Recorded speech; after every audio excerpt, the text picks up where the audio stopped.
Fall is most certainly in the air here at the LakePoint Sports Baseball Village, where the temperatures have turned and our attention on the schedule has turned to the youth side of things, beginning with this weekend's Fall Frenzy.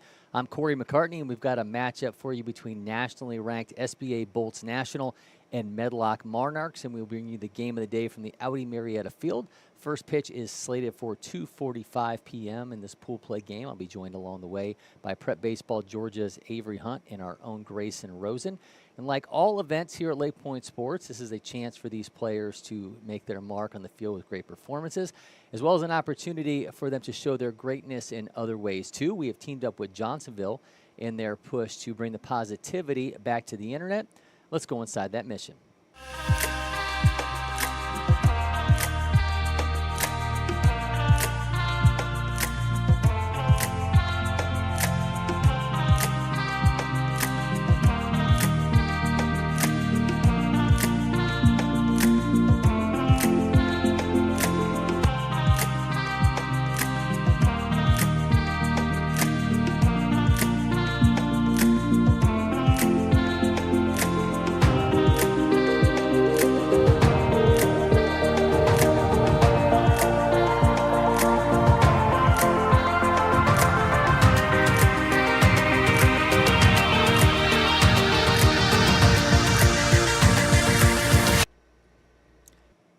We are on the hunt for positive actions, good sportsmanship, and selfless acts associated with those youth sports that we all love. Any and everyone is encouraged to share these moments. So whether you're the one who spotted the activity, the one performing the act, or the recipient of the good deed, there is something in it for everyone, and Johnsonville might just reward you for your behavior and or participation. So use the QR code on screen for more information on how you can make a submission, or head on over to LakePointSports.com or our social channels to access the submission form. To give you an example of what we're looking for, here is East Cobb Astros Connor Adams and TGD backs with a moment that underscores you should always respect your opponent.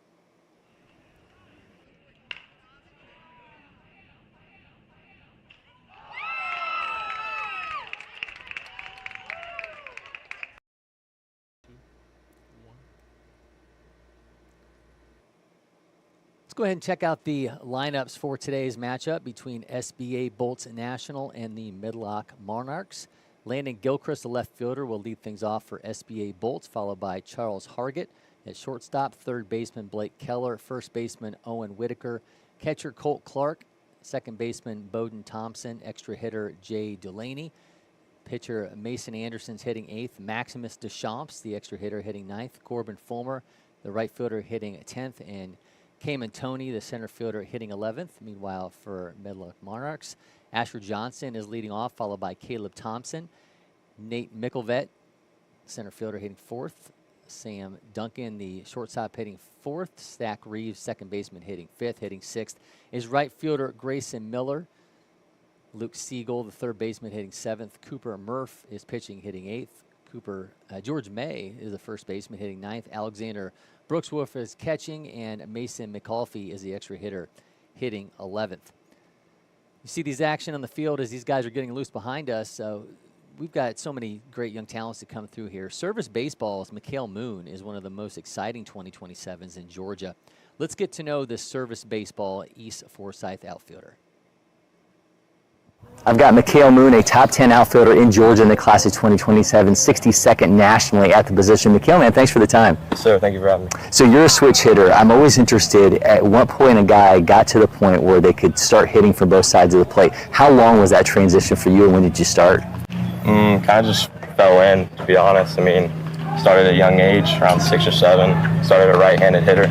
Came in, really wanted to go to the left side, so went to the left side.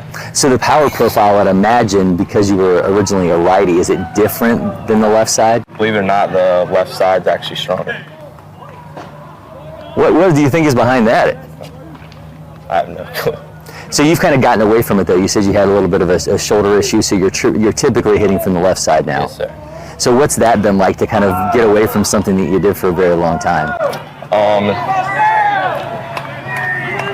It's difficult. I mean, kind of did both when I was younger, so it's I'm still kind of used to it. Good to see from the ball from the left side of my eye. It's good. Well, So left or right, all you do is hit, and we've seen it out here with you with service baseball so many times at LakePoint Sports. Tell me about the next couple of years. What do you feel like are those big challenges for you in developing as a hitter? Hitting better with 2 strikes for sure. More confidence in the box. That'd be a huge thing. And just getting out of the box a lot quicker. Stretching those singles to doubles. I mean, it's huge. You seem to be a guy who has a lot of composure at the plate, whether it's real or not. It looks like you have a lot of composure at the plate, a lot of maturity. How would you kind of describe your mentality as a hitter? Hard going. I mean, fight. Just keep going for the team. Right now, there's only a handful of outfielders in Georgia that are ranked ahead of you from a national perspective.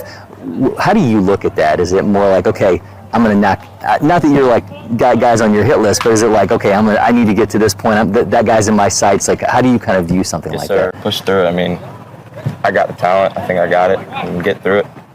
I always like to know who a guy thinks are really good follows on social media. You're obviously a Georgia guy, so look at you and IG. It's tons of Braves players, but who do you feel like is that kind of really great follow?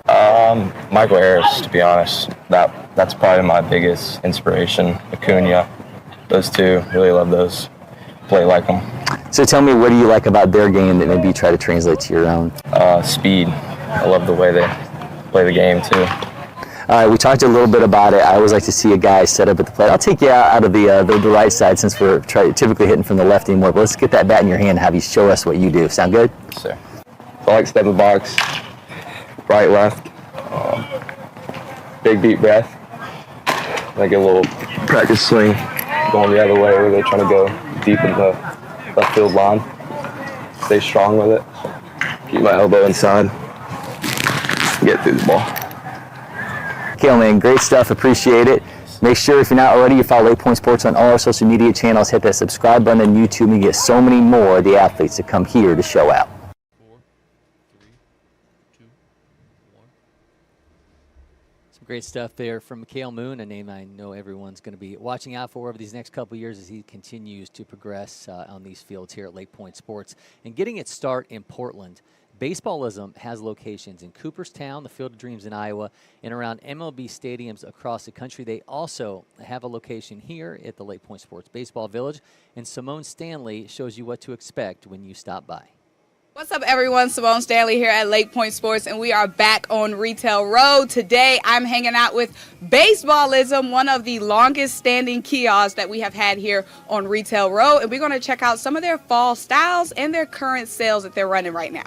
There are tons of fall styles to check out here, but here are some of the best sellers right now at the Baseballism kiosk. For the men's, we have a reversible Atlanta Braves hoodie.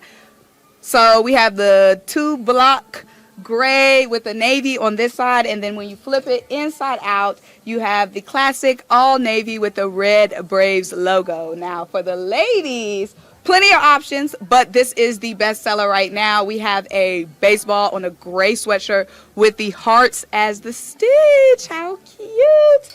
And one more bonus for the men's. We have a gray short sleeve hoodie with the Baseballism Classic logo on it and the black string. A fall look is not complete without a hat. And right now, Baseballism is running buy 2, get 1 free for all of their hats. Plenty of options here. And also, when you spend $75, you will get a free koozie. So why not come out to LakePoint Sports Retail Row and check out Baseballism. So make sure you stop by Baseballism next time you are here at the LakePoint Sports Baseball Village, one of the number of great partners that we have here on site for you to kind of kill some time amidst these games. If you've got a little bit of time before, after, plenty of opportunities here for you to spend some additional money here at LakePoint Sports. Now joined by Avery Hunt from Prep Baseball Georgia. The lineups here, again, as we got SBA Bolts National against Medlock Monarchs, Gilchrist, Hargett, Keller, Whitaker, Clark, Thompson, Delaney Anderson, Deschamps, Fulmer, and Tony. For SBA Bolts National, Medlock Monarchs will go Johnson, Thompson, Mickelvet, Duncan, Reeves, Miller, Siegel, Murph, May, Brooks, Wolf, and McAuliffe, excuse me. Get started here expecting a 2:45 first pitch, maybe a little bit delayed as you still see the guys in the background getting loose. So we will take a quick break. We'll join you shortly here as game action gets underway as we get on with pool play here in the Fall Frenzy, so don't go anywhere. We'll be back from LakePoint Sports.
Back here from LakePoint Sports, getting underway with our warm-up pitches here as we're going to bring you this matchup between SBA Bolts National and Medlock Monarchs.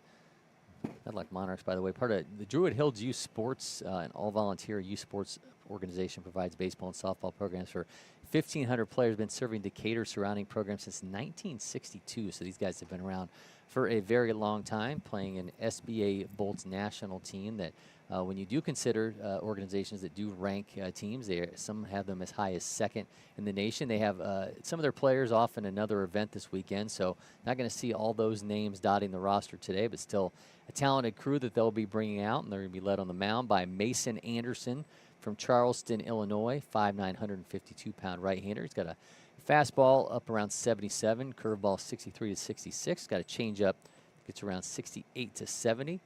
5 states in all represented on this SBA Bolts National roster: Illinois, Georgia, North Carolina, Pennsylvania, and South Carolina. Medlock Monarchs, largely Metro Atlanta kids. So, talking to them before the game, they were pretty excited. They said, "We're going to be the team you need to know when this one's all over with." So, I like a little confidence, whether it's real or fake. Present yourself how you want, and Medlock certainly coming into this with the right attitude, so we'll see what they're able to do. They'll get things started with Asher Johnson, Caleb Thompson, and Nate Mickelvet. I would have dared you, Avery, to pronounce Mickelvet on your own. Mykkelvedt. So, yeah, needs to buy a vowel. Yeah, I'm out on that one. That's why you go and ask before the game. I've been told for a long time by coworkers that I say a lot of things wrong to begin with the Southern accent, so I'll just leave you to handle that one. There you go. Well, Asher Johnson start things out for Medlock at the plate, 5'10", 145-pounder from Maynard Jackson High School, playing in his 4th prep baseball event. He's the kid that does one thing I know I would have done if I would have been playing, and that's having a lot of swagger, a lot of gear. Yeah, he definitely comes equipped. Swing and a miss. Yeah, they got the sleeve and the arm guard on. Different color sleeves. I like that. Largely a catcher, but he's not going to be behind the plate for Medlock today, at least not to start things off. He's got a 3-1 count now.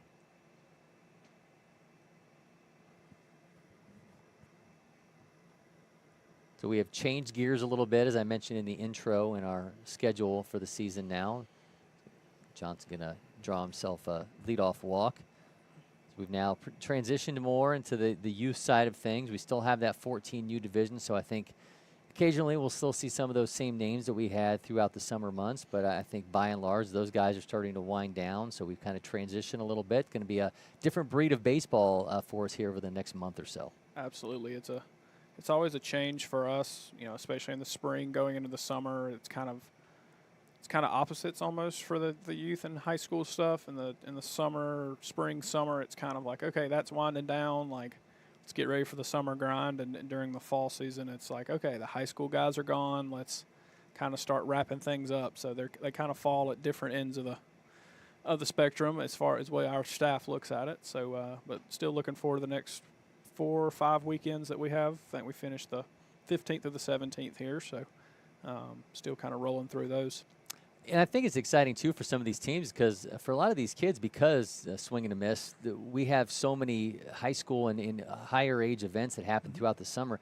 Some of these kids don't get to play at LakePoint until it's the spring or the late fall. So this is an opportunity for a lot of these guys to get on this field with chances that they don't get earlier in the year. Especially for these, in the fall season, the age divisions step up. So most of these 14U guys are playing here for the first, maybe second or third time as they've kind of progressed from 13U to 14U. And obviously, during the summer we have a few 14U events kind of mixed in there as well. So they're kind of, getting used to it and having an opportunity to play here, which is awesome. It's a great selling point for us. Caleb Thompson put that in play, grounds out to second base. Caleb, talking to these Medlock kids before the game, maybe the funniest kid amongst all of them. So a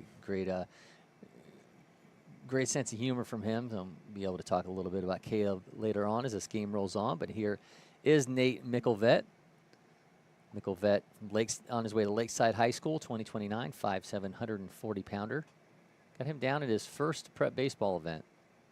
welcome. Hope to see you a lot more.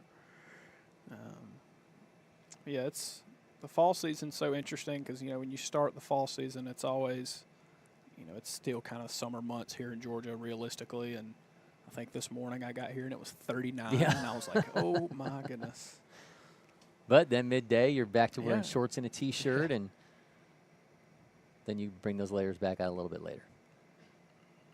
So it puts that one into play. Shortstop's got it on the run, got him, but a run does score as Asher Johnson crosses the plate. Medlock Monarchs have a 1-0 lead here in the top of the first. Really good job manufacturing a run there from Medlock. Got the leadoff runner on, was able to swipe a base. Your two-hole hitter hits one of the pull side, gets him to third, and then a nice ground ball to shortstop to get him in. Really, really good job of playing a little bit of ABC baseball there. 2 down, and now we will turn things over to Sam Duncan from Decatur. 5'5", 107-pounder, 2029. Plays shortstop at third base, swing and a miss. I think one thing you always watch for this time of the year, too, is the pitching. How much are you going to get a guy who can consistently find the strike zone? As you're talking about guys moving up in age division, especially when some of these kids start to move to bigger fields, it's how how quickly do they adjust to what's being asked from them on the mound in these fields? And so far, so good for Mason Anderson. 100%. I know that step back from some guys at 13U play 60-90. It's probably 50-50 between 60-90 and the 54-80, and that extra 6 feet from 54 to 60 is a big difference for a lot of players. Yeah, the secondary stuff doesn't drop the same way. Sam Duncan goes down on strikes. 1-0, though, is the Medlock Monarchs lead here in the fall frenzy. We'll be back from LakePoint Sports.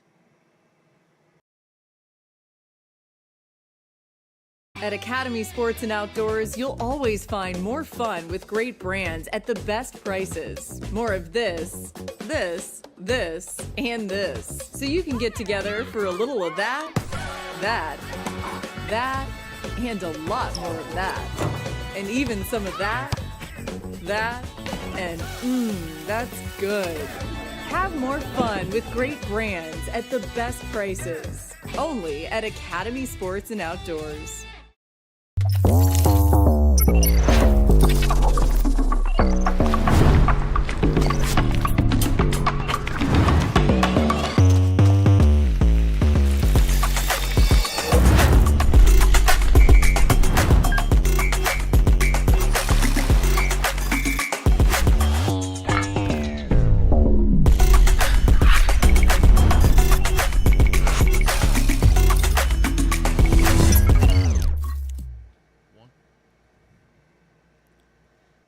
It'll be Landon Gilchrist, Charles Hargett, and Blake Keller at the plate for SBA Bolts National here at the bottom of the first. We get our first look at Cooper Murph on the mound for Medlock. Cooper, 5'3", 100-pounder from Lakeside High School. On his way to Lakeside High School. I got to get used to saying that because these kids are not technically high school kids yet. A lot of them are still in 8th grade. Fourth prep baseball event for Cooper. Primarily plays second base. Told me don't be surprised if he throws a perfect game. So, Okay. like I said, these Medlock kids were having a lot of fun. I think a lot of them knew that this SBA Bolts team, some services have it nationally ranked. That may not be the players that they're seeing necessarily, all those out there today. Like I said, they have some of their other players at another event, so this may not, be all their players combined here. But these guys were at least excited to take this challenge on and see what they can do against SBA Bolts. When you start talking perfect games before the game starts, you're setting the bar a little high. He is. Well, if you can't aim high, where are you going to aim, Avery? Exactly. Landon Gilchrist from Columbia, South Carolina, steps it to the plate, 5'6", 119 pounds. Switch hitter.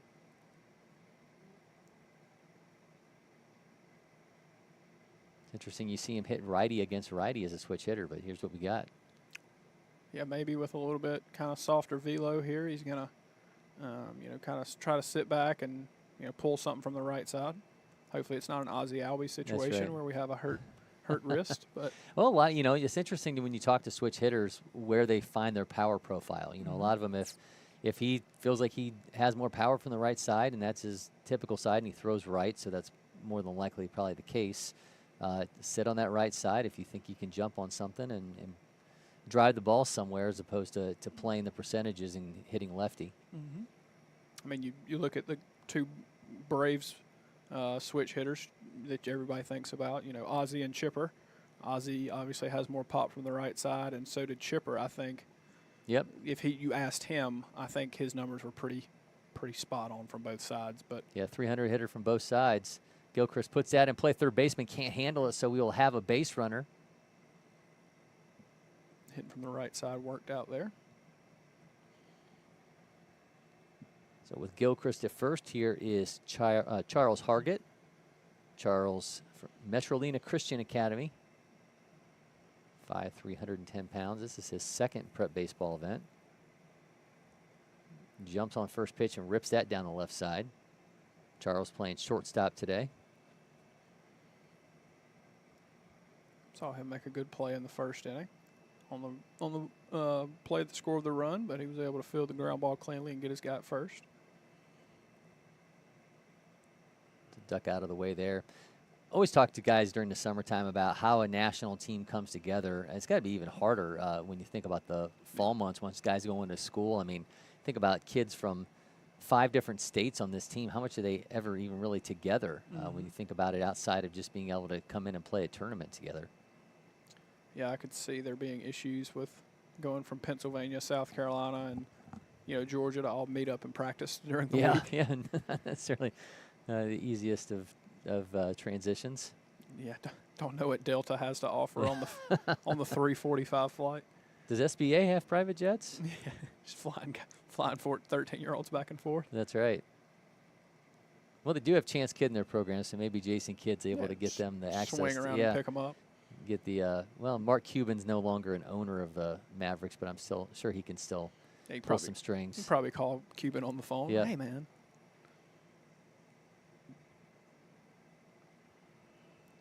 2-2 is the count.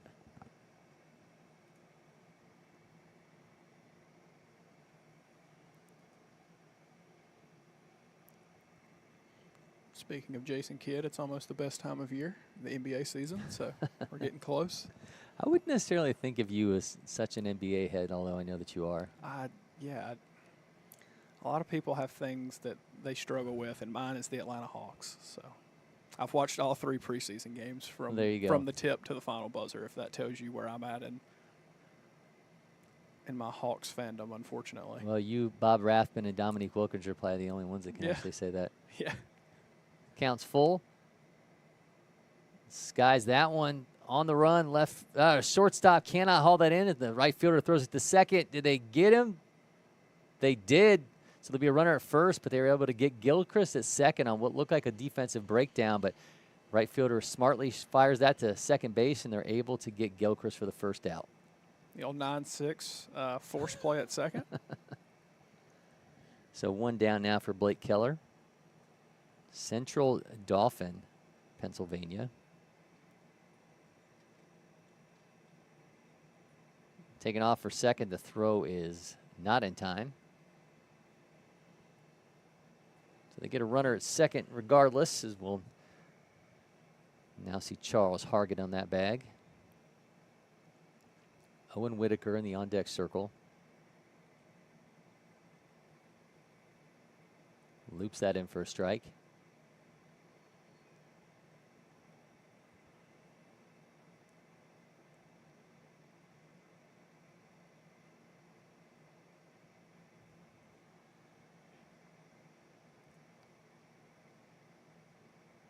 Skies that one back foul off the arm of Murph.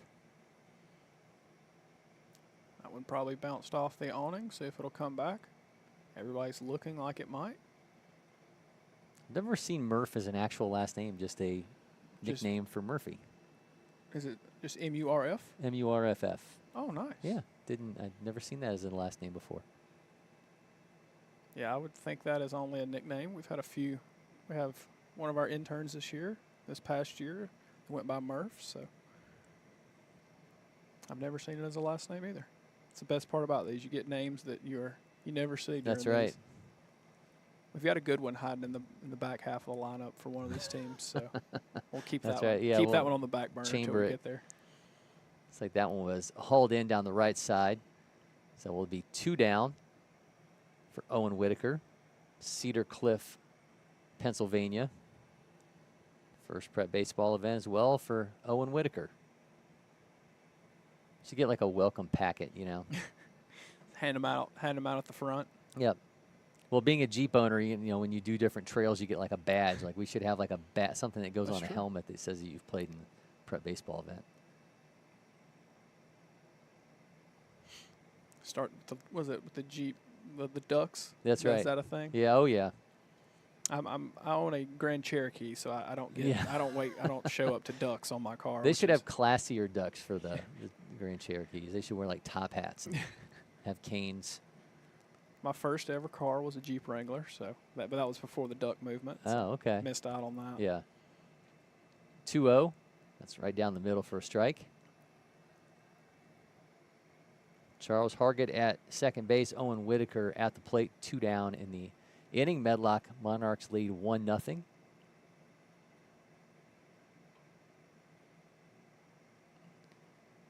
Just the action on that pitch from Murph. It's like every one of them kind of has that down movement to it. So these guys are holding off, I think, until the last end to decide whether or not they want to swing, and you're seeing so many of those go back foul.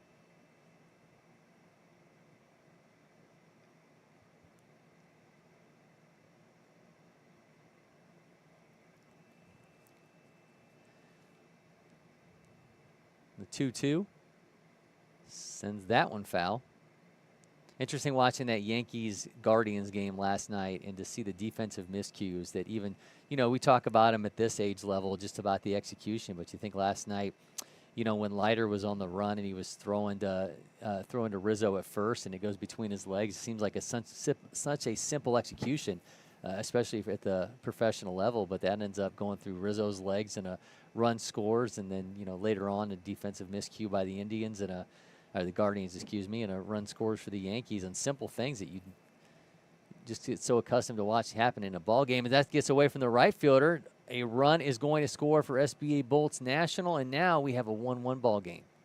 Right on cue, as Yeah, you were talking. I mean, it seemed, you know, I think you watch it from afar.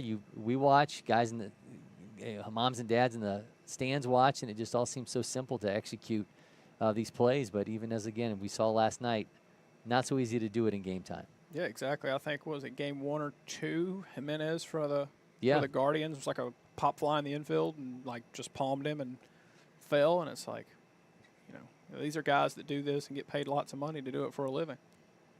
This looks like a routine play. Throws to from second to first in time. They came off the bag, so we're going to have runners at first and second. A little bit of a bobble there at second. Pulled the first baseman off the bag with the throw. So there'll be runners at first and second now. That's going to bring up Bowden Thompson as Colt Clark. The catcher is now standing at first. Bowden from Providence, North Carolina. Both runners taken off, puts that in play, drills that in the left field. Has him tangled up. That's going over the left fielder's head. Here comes one run. Here comes a second run. Bowden Thompson on his way into second. They got him, but did the run count? It did indeed. So a 2-run hit for Bowden Thompson extends the lead to 3-1 for SBA Bolts over Medlock Monarchs. We are through 1 in our game of the day from the Fall Frenzy. Next. Next. Stop. We got it? No. Keep going. Again. Next. Next. If you don't pick one, Oh, you have time. Am I keeping you from your job? Next. I don't even know where I am anymore. Stop. do we finally have it? Let's go back to the beginning. Are you Your joking? electric future customized. The fully electric Audi Q4 e-tron.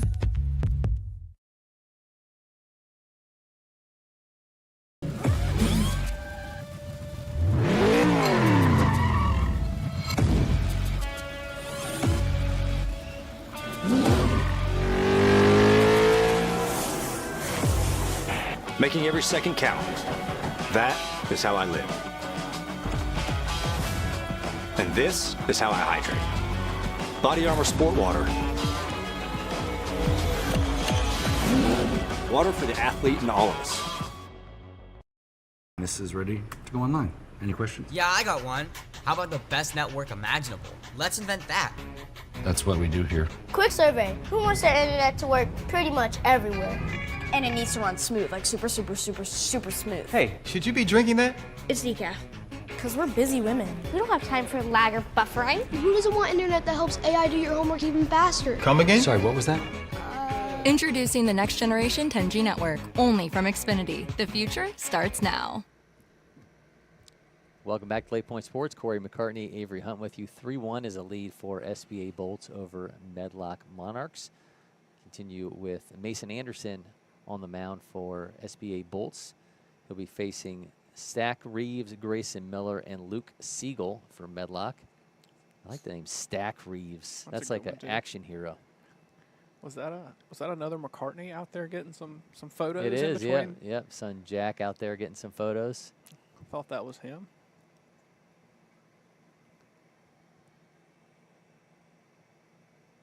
On our first batter. There we go. In a world, who can save us but Stack Reeves? Like that? That's good. Yeah. The movie trailer voice. Skips away from the catcher.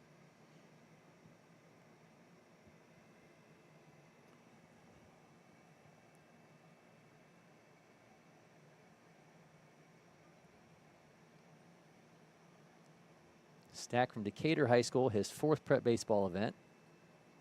Third base and catcher.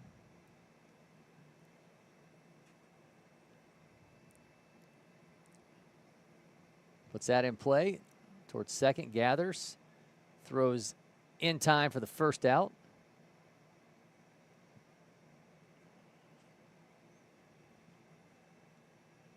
SBA Bolts all too happy to go around the horn after that play, so now we'll turn things over to Grayson Miller. After answering with 3 runs in the bottom half, you know, if you're SBA here, just looking to get a shutdown inning out of your pitcher, you know, get that offense back in there, let them swing it a little bit more. Miller nearly has to duck out of the way of that one. Miller from Globe Academy Charter School here in Georgia. Another one of those schools I've never heard of. I'm going to fall on that list as We well. should have a game where it's like, is it a real charter school or a made-up charter school? Because I feel like those names are kind of a little bit more, you know, randomized than the cities or, you know, towns. Yeah, it's like on Sunday Night Football where they That's put right. the guys up there. Yeah, that's right.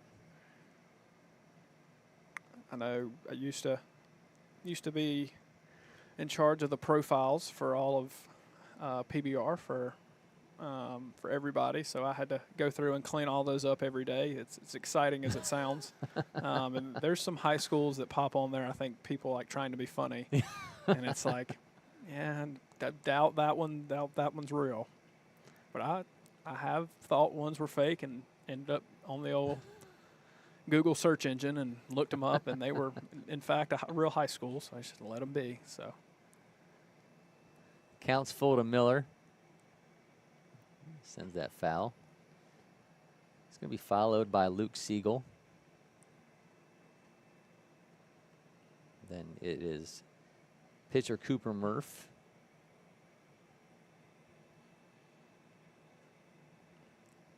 Miller draws a 1-out walk. we were talking about Jack out there taking pictures. The home plate umpire is our merch person, Crystal Miller. That is her son behind the plate. Nice. So we're keeping it, everything in the LakePoint family here. That's how we do for it. this broadcast. I do not think any of my family members will be making an appearance. If they do, that would be very shocking. We'll get a run in here on the broadcast.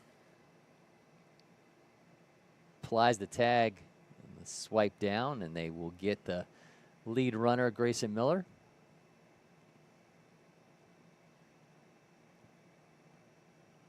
So Reeves and Miller retired, and now 2 down for Luke Siegel.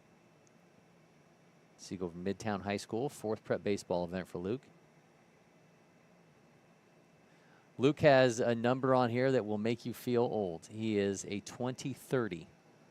First time I can remember a player that had 20-30 on the profile. Those made me feel a lot better when they were in the 11 and 12-year-old age group.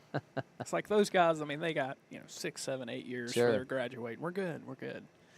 Now it's like, oh, they're playing 14U. That's so right. It's like, oh, so in 4 years, 34 years, they'll be graduating. It's like, oh, boy.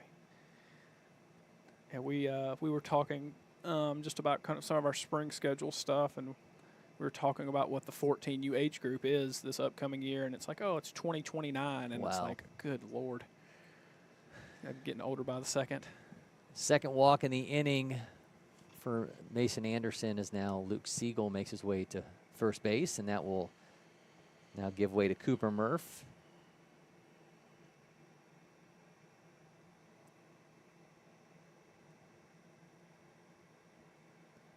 Murph's been on the mound so far for Medlock Monarchs. See if he can help himself out here a little bit at the plate.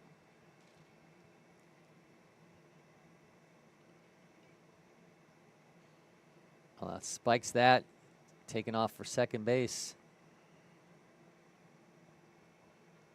So being the pitcher here, if he gets on base, do we think we will run for him, or do we think he'll get to use the sliding mitt that he has in his back pocket? I think he uses a sliding mitt. Okay, I think we're not going to run for him. We'll let him run for himself. Okay.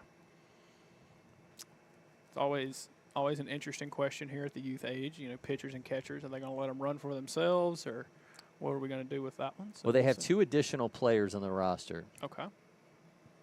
So there is the potential.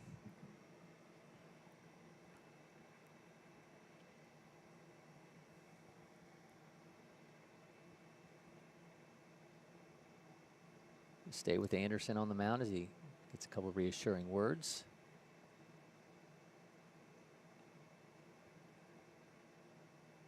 Siegel makes his way back to the bag, or at least in the vicinity of it. Close enough. 1-0 count to Murph. He puts that in play. Softly hit to second. Gathers throws for the out. And that'll do it, holding them to just 1 run through their first 2 ABs. SBA Bolts lead 3-1. We'll be back from LakePoint Sports.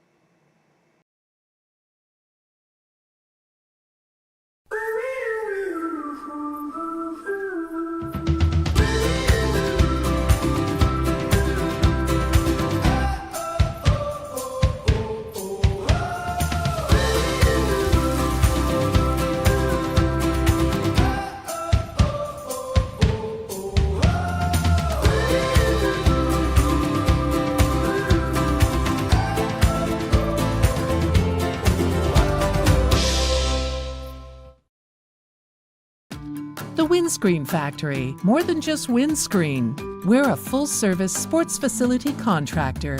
We manufacture windscreen for sports and construction, do fence repair and installation, and fabricate field netting and batting cages. In addition to manufacturing the products, we also install upon request. We make safety padding for backstops, rails, and walls, as well as full-service print shop with logo, branding, and signage capabilities. Please call us for a quote today. Welcome back. SBA Bolts lead 3-1 over Medlock Monarchs in our game of the day from the Fall Frenzy. Cory McCartney, Avery Hunt. With you, Jay Delaney, Mason Anderson, and Maximus Deschamps will be at the plate for SBA Bolts as they try to build on this 3-1 lead. Still facing Cooper Murph is on the mound for Medlock. 3 hits so far for SBA Bolts. No hits for Medlock Monarchs, whose 1 base runner did come via a walk and then an error.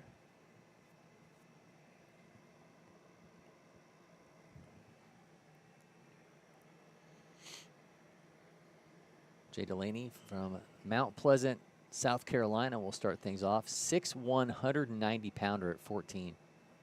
It's a grown man. He is my size, so that's nice. Delaney will look to put a charge into one here as he's facing off against Cooper Murph. Rips the first pitch into left field.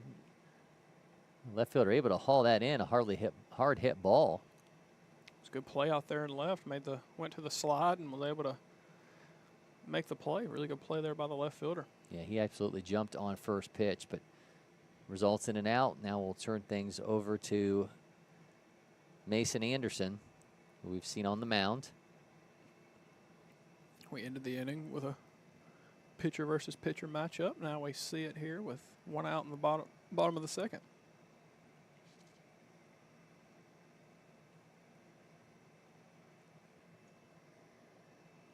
A strong start on the mound for Anderson. Again, he's allowed 1 run, but technically no hits, and we've got an error on the Medlock side. And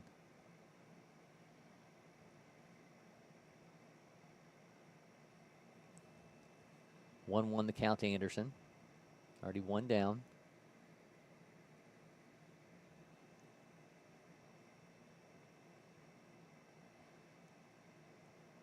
That one's into center field for a base hit. So Mason Anderson helping out his own cause. He now stands at first base with a 1-out single. It's a good job of shooting that back right up the middle. And from Mason Anderson, here is Maximus Deschamps, Cumberland Valley, Pennsylvania. 6 foot, 145-pound righty. The French hitting machine, as his coaching staff told me they'd nicknamed him. It's a pretty good nickname at 14. Yeah. I don't know, with the name that he has, I don't know that I would want a nickname.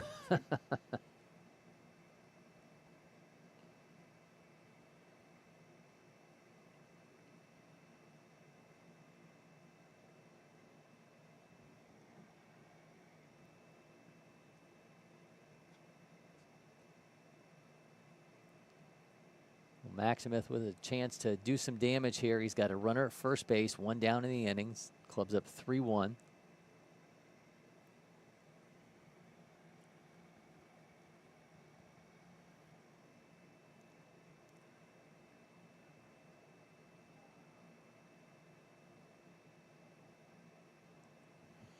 See, even at this age, when you see somebody with an advanced setup, you just feel like the kid can hit. And you certainly see that in at least the posture and what Maximus potentially can do. The runner's taken off for second. The throw is not going to be in time.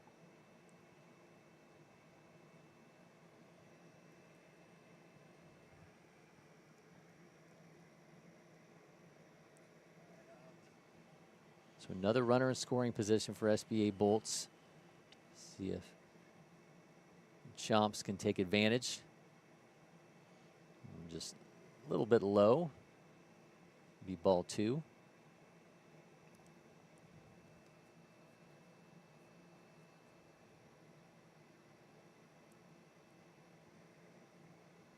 Now Deschamps has to duck out of the way of that one.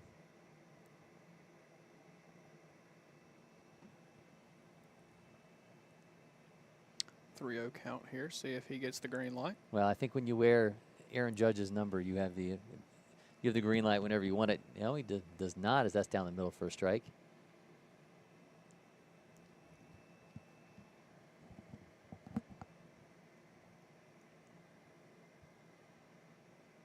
Healthy lead at second. So Deschamps draws a walk, and there'll be runners at first and second, as we'll now see Corbin Fulmer. Fulmer from Blythewood, South Carolina.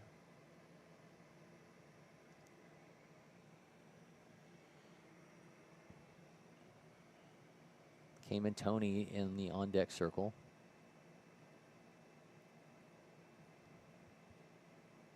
Sends first pitch. Oh, just a bit of a dribbler. Second baseman can't gather it, though. The bases are going to be loaded for Cayman Tony. Looking like it might have been headed into right field, but whether he knocked it down or just a little bit more of a dribbler, nonetheless, second baseman can't get the play to first to get the out, so we'll have the bases loaded with 1 down.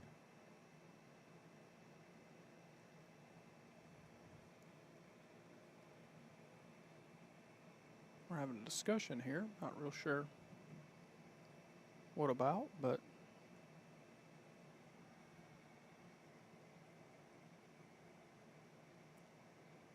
so Cayman Tony, Providence, North Carolina, waiting for his chance with the bases loaded and 1 down. His team already up 3-1.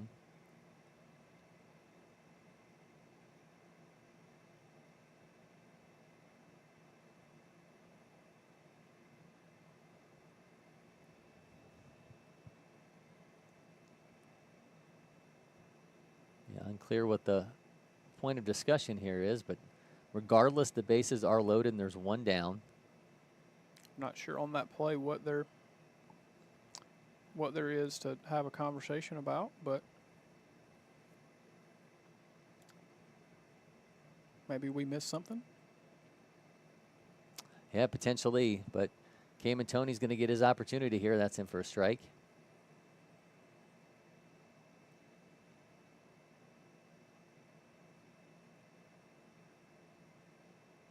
I think the discussion is continuing, but we got a thumbs up, so that's good.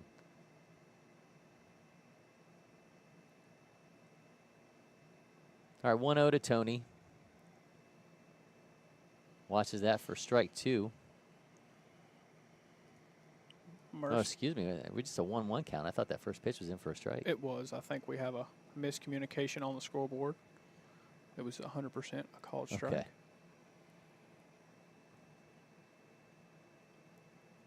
Sends that one down the left side foul.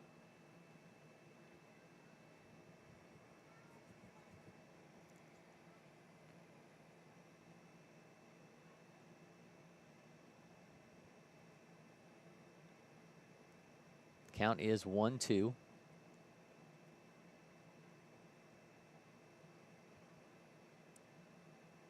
Ropes that one past short. Comes a 1 run. Everyone else will hold. So Cameron Tony with a RBI single. 4-1 now is the lead for SBA Bolts here in the bottom of the second. So go from Tony back to the top of the order and Landon Gilchrist. SBA Bolts keeping the chain moving, so look to keep building on this lead.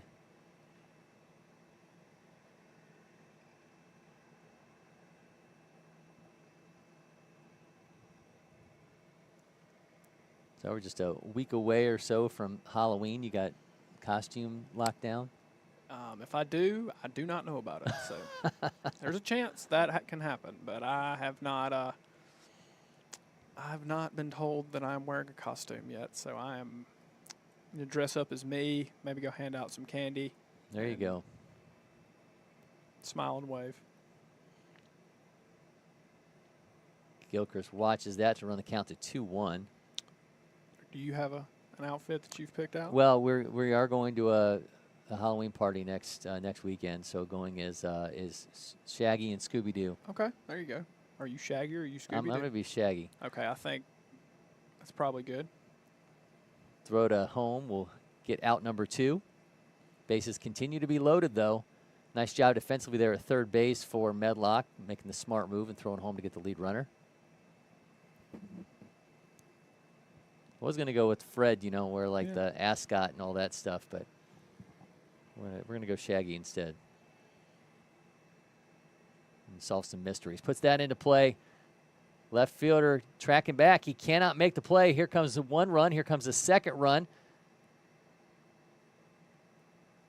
Going to have ourselves an RBI double. Charles Hargett coming through with 2 runs to expand the lead for SBA Bolts.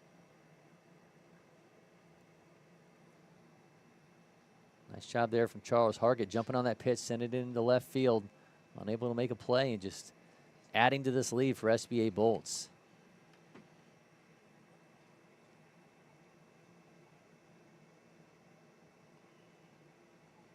Missed to start things off to Blake Keller. 7 hits now for SBA Bolts.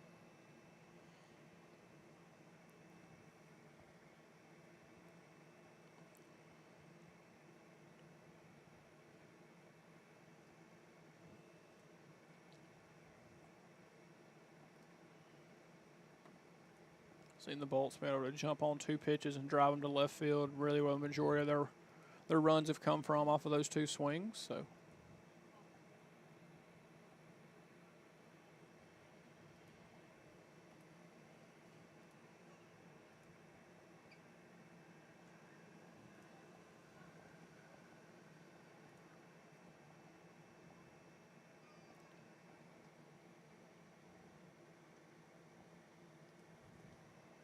That's in for a strike.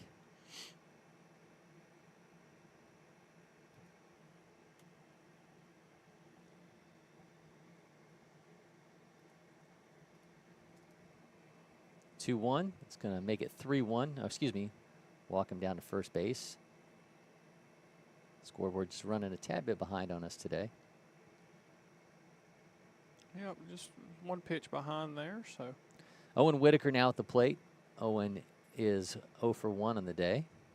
As you'll remember, Owen got himself into a little bit of a pickle there in the last time up. We're going to get the runner at second on his way in there. So innings over, but nonetheless, SBA Bolts National continue to lead this one. They're running away with it so far. We'll see if Medlock Monarchs can find an answer as we go on to the third inning. We'll be back from the Fall Frenzy from LakePoint Sports.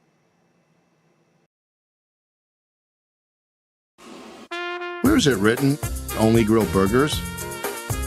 Nowhere. That's where. Now throw on some sausage.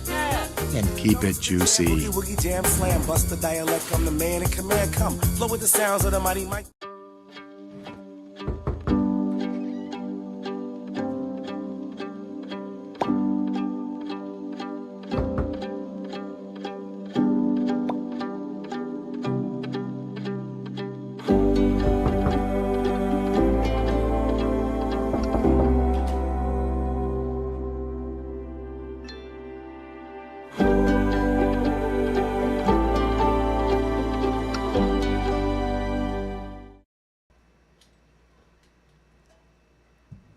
Welcome back to LakePoint Sports, where we have a 6-1 lead for SBA Bolts National over Medlock Monarchs in our game of the day from the Fall Frenzy.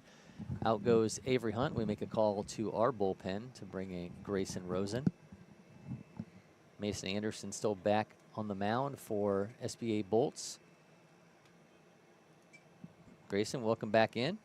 Thank you. Yeah, it's been got definitely exciting on the offensive side for SBA Bolts in these first 2 innings of the game, putting up 3 in each of them. But I'm just kind of glad to see both offenses kind of start getting rolling.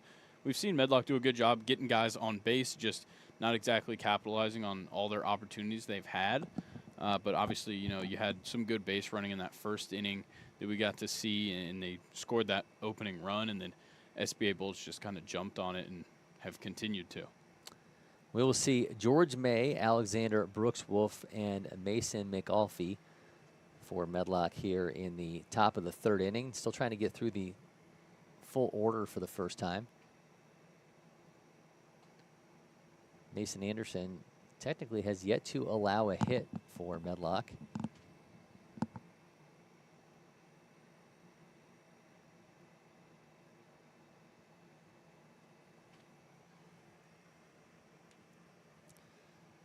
So Cooper May will again start things off. George May, excuse me. Cooper Murph, who was batted before. Now here's George May. George from Druid Hills, first prep baseball event for George. Don't get a lot of Georges anymore. No, I think that's maybe a name that's been aged out of. It's always interesting when you look back at those lists that tell you like names that are popular at different segments at different times.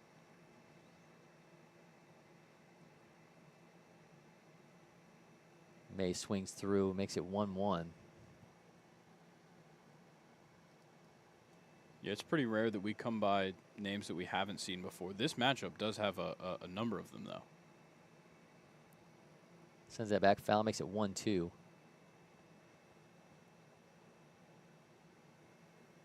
Yeah, especially in the last name department. The first names are a little bit more cut and dry for the most part, but certainly some last names that we've not come across before.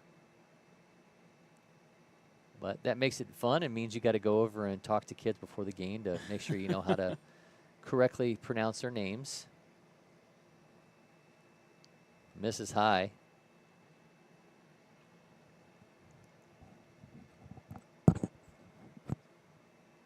Like Medlock Monarchs just need a positive inning. They need something to look on and feel like they can get themselves back in this game, as the last 2 innings have produced 3 runs each for SBA Bolts National.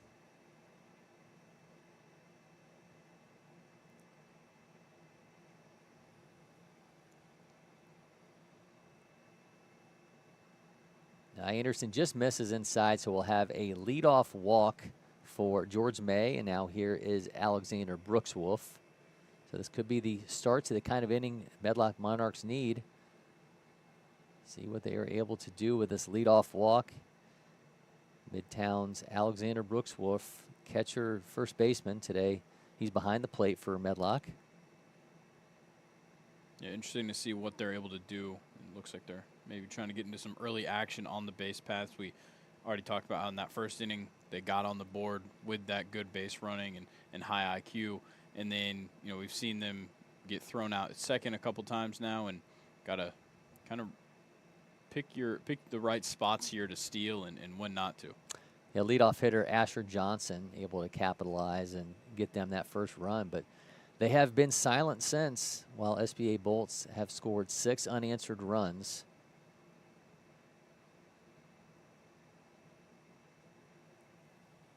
It's now 2-0.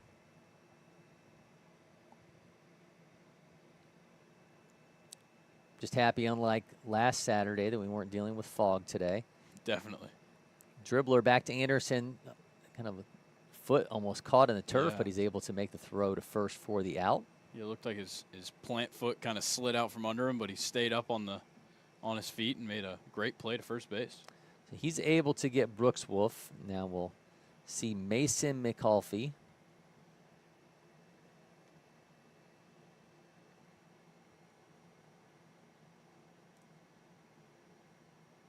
You do advance that runner to second with only 1 out, so definitely keep an eye on that, as we kind of saw that course of action the first time around.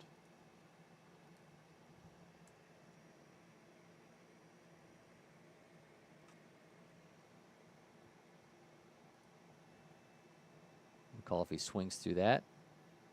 Lakeside High School, 2029. Bats left, throws right, and is playing in his 4th prep baseball event. Loops that one into arms of the shortstop. Looked like it might have been headed to the outfield, but able to catch that on the edge of the grass for out number 2.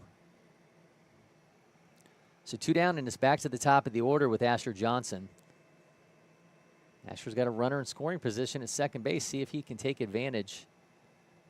Still seeking that first hit of the game, so maybe our sole scorer can be our sole hitter here. Certainly a guy with the capabilities to do it. He's going to duck out of the way of that one.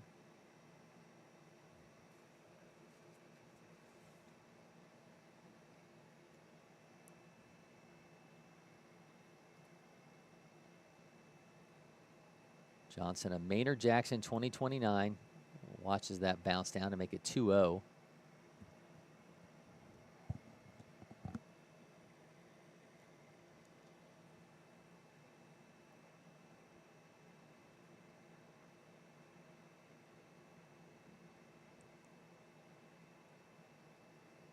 Another miss, now 3-0.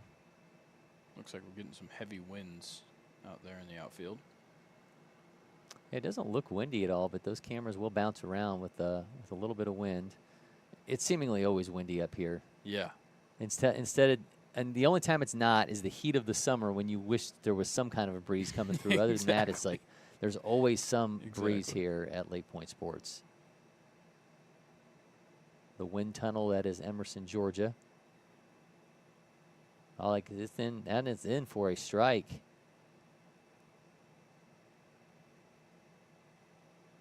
Count's now full.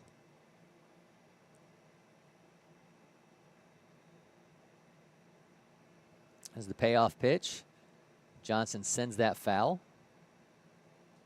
Good work so far in this at bat by Johnson, just keeping things alive, keeping himself in it. It's 3-2 count, 2 outs. You want to give yourself the best chance to just get on base at this point. You're not too worried about getting the hit or scoring the run, just staying alive.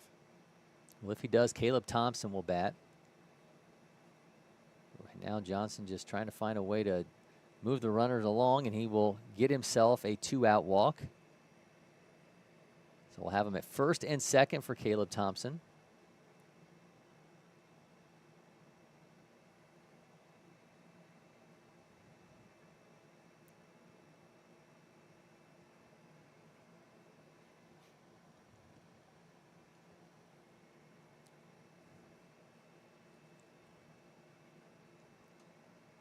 Still searching for hit number 1 for Medlock in this game.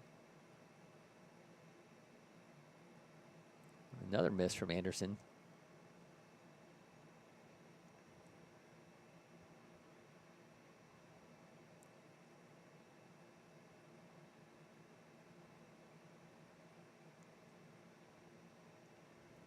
Kind of a awkward slide down the side of the mound there by Anderson. Yeah, maybe he doesn't have the best shoes on. I'm wondering, considering the way that we saw him kind of slip on the plant there on the comebacker, and then slipping there again and on the throw to first base, that maybe the traction on those shoes may not be exactly what he needs. But regardless, he's yet to allow a hit, and his team's up 6-1. Yeah, don't change anything yet. Keep those shoes on if it's working.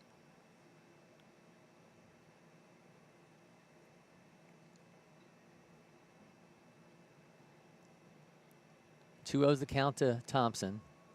Runners at first and second with 2 down. Another miss, now 3-0. Should he get on, Nate Mickelvet have a chance to really cash in with the bases loaded.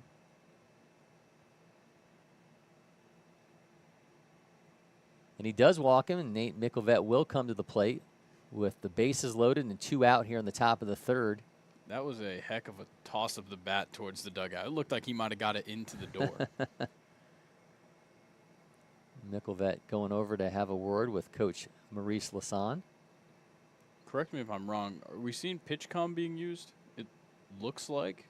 Yeah, we may indeed. SBA Bolts may be using PitchCom.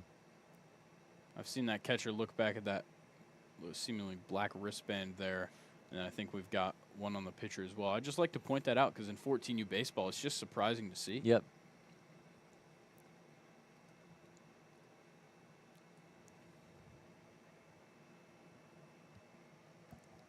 Starts Mickelvet out with ball 1. Make it 2-0.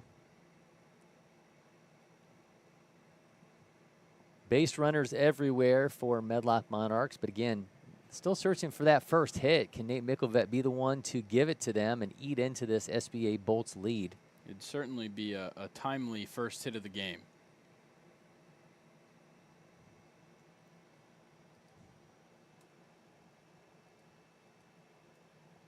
Looks like we might have had a ball come onto the field. I think the way these SBA Bolts bats are producing, the last thing you want to do is waste opportunities, and Medlock Monarchs certainly has one here. Now 3-0. One pitch away from making this a 6-2 game. That will apparently be it for Mason Anderson. Really awkward spot to pull him out in at 3-0, 2 outs, bases loaded. I don't know if coach took the ball or not, so maybe it's just a might have just been a fist bump to just kind of cool him down. Yeah. But yeah, it's certainly be a horrible position for somebody to step into with a 3-0 count and 1 pitch away from the second run of the game for Medlock. Yeah, I thought maybe we'd just see the catcher come out and calm his pitcher down real quick, but seems like maybe coach just wants to make sure everybody's on the same page. As you know, if we can generate contact here on 3-0, then where are we heading?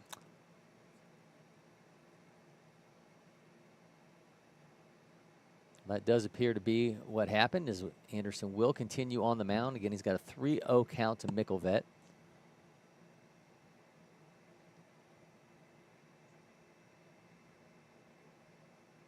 Signal from the home plate umpire.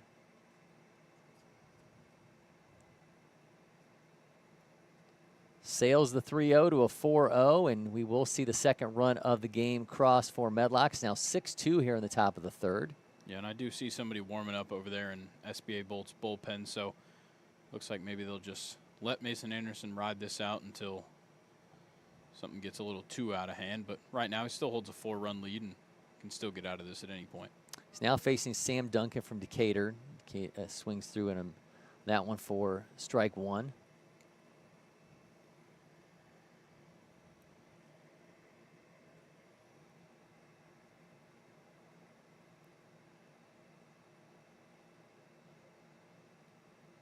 That miss makes it 1-1. And that was close to the zone. You might get that call if he holds on to that pitch.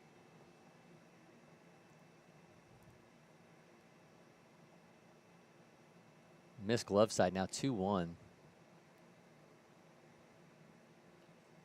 Seems like Anderson's just a little bit tired out there on the mound is what it kind of seems like. It seems like he's moving a little bit slower when he's receiving the ball and maybe not putting quite as much onto his pitches.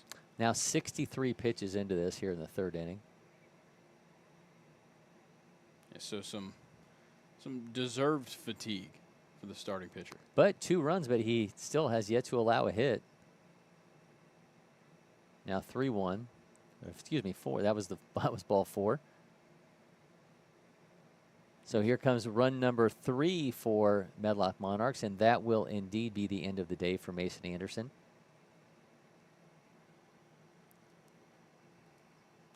Yeah, I think when it comes down to it, he just threw too many pitches, and it kind of wore him down by the end of it. I think that's kind of the biggest issue that he had there. Yeah, 8 walks, 2 2/3, 8 walks, 1 strikeout, no hits. So his defense able to certainly help him, but obviously those free passes end up allowing Medlock to get 3 runs. Yeah, walks are always going to be a bit of a problem if you're not careful with it, especially when you get into a position where you're walking the bases loaded and then you just keep doing it. You kind of just can't dig yourself out of the hole. Well, Landon Gilchrist will now take over on the mound for SBA Bolts. Landon from Columbia, South Carolina.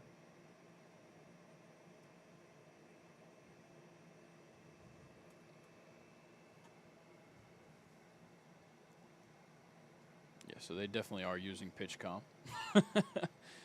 Coach putting the wristband on Gilchrist.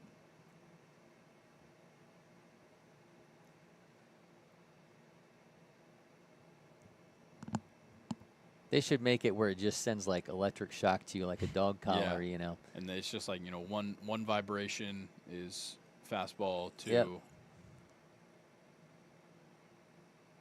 Probably have a couple of pitchers first time using it and then just kind of you see him twitch on the mound. Yeah. you know what the pitch call is. That's he right. Twitches 3 times, so it Yep. means change up. That's right.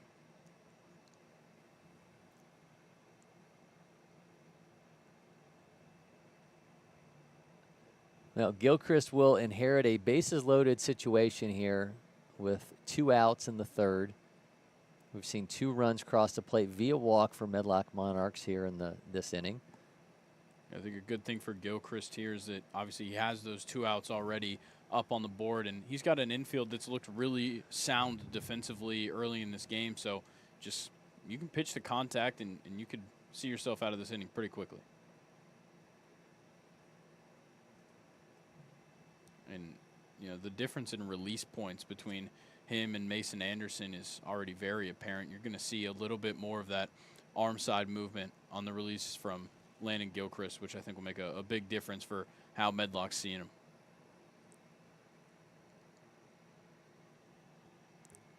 All right, we will get things rolling then with Stack Reeves at the plate. We were talking about names. That is a name I've never come across. That's right. Stack. Stack. It's a strong name. Yeah. Well, you missed my movie trailer voice when he came to the plate last time. It does sound like a name you'd only hear in a movie. Yep. It's either the name of the action hero or it's the name of the character that they would play. But yeah, regardless, Stack Reeves going to try to save the day for Medlock Monarchs. Still looking for hit number 1. They've got the bases loaded, 2 down here in the third. They've scored 2 runs in this inning via walk. Reeves hacking sends that foul. Yeah, it looked like that late movement on the pitch of Gilchrist kind of gave it a little bit of drop and brought it back towards the batter and ended up just swinging straight on top of it.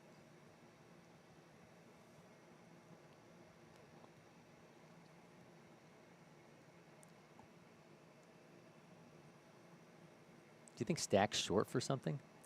I don't know, and I feel like it could be a nickname. Yeah. Potentially. I want it to be like Stackson. If Stack is short for Stackson, that would be amazing. It would be pretty cool. I'd have to request a birth certificate.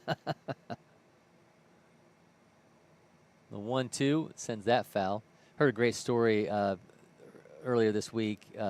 Marius Mims, out of Georgia, offensive lineman, first-round draft pick by the Cincinnati Bengals, was saying that when he was growing up here in Georgia and playing youth football, he was already well over 6 foot when he was 12, 13 years old, and they had to keep his birth certificate on the wall in the parks department because parents would show up and they'd say, there is no way that kid is old enough to be playing against my kid, and he's now 6'8", 335 pounds. It's just how that, somebody's going to, if you're going to be that big later, you probably were the biggest guy on the field at every point in your life. Yep. So I can definitely see why that would be a problem. Well, he fouled off that last pitch, seemingly into his thigh or his knee, so he seems to have shaken it off now.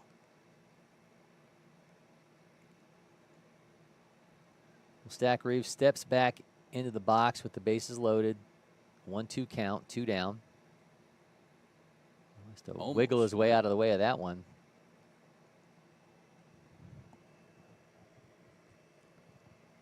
It's now 2-2.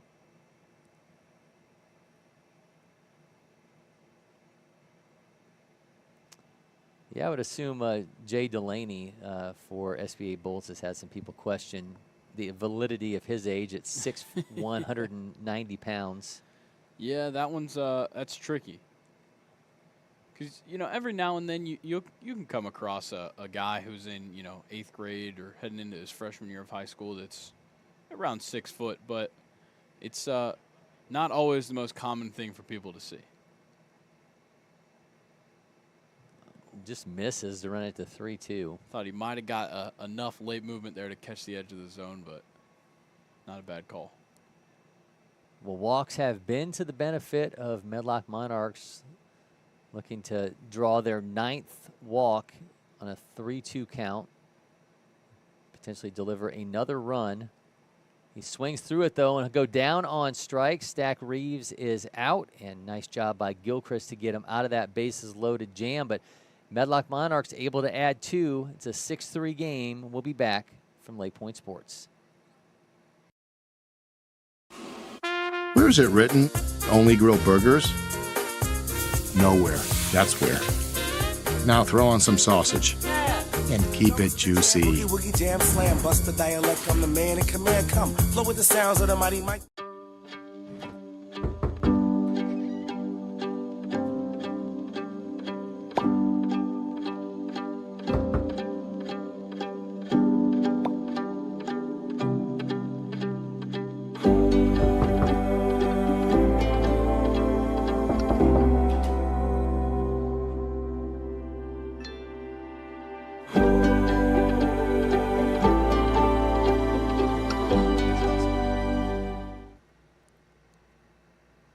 We've got a 6-3 lead for SBA Bolts National over Medlock Monarchs. Cory McCartney, Grayson, Rosen with you. Cooper Murph makes his way back out onto the mound after a long offensive inning that saw Medlock Monarchs score 2 runs via walk, but strand the bases loaded as Landon Gilchrist came on with 2 down in the inning and the bases loaded and able to get himself an inning-ending strikeout. See what Murph has in store as he faces Colt Clark, Bowden Thompson, and Jay Delaney for SBA Bolts. They've scored 2 runs in each of their first 2 at-bats. See what they have in store for us here as we head on to the bottom of the 3rd inning. Yeah, interested to see if we can get SBA Bolts back out here for maybe their 3rd inning in a row of 3 runs scored. But I think for them it's just about make up for the mistakes that occurred in that last inning. Clark from North Oconee. It's a 1-for-1 on the day. The 5'8", 130-pounder. 3rd prep baseball event for Colt. And having a good day behind the plate as well.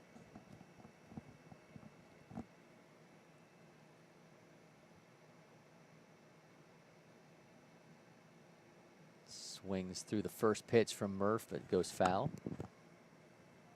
We're seeing an aggressiveness for sure from these SBA Bolts batters. They've drawn 2 walks. One walk, excuse me. It came from via Maximus Deschamps. Sends that one into no man's land in right field, and we'll have a leadoff single for Colt Clark. So Clark now 2 hits on the day. Yeah, and you're talking about the aggressiveness. I think it's just that SBA Bolts just has a willingness to put bat on ball. They're not going to sit around and wait for the perfect pitch to get to them. If they see something that's going to work and they want to put the bat on it, they can and they will, and they have. Bowden Thompson now at the plate. Bowden is 1 for 1. He got thrown out at second base trying to extend a single into a 2 RBI double in his first AB.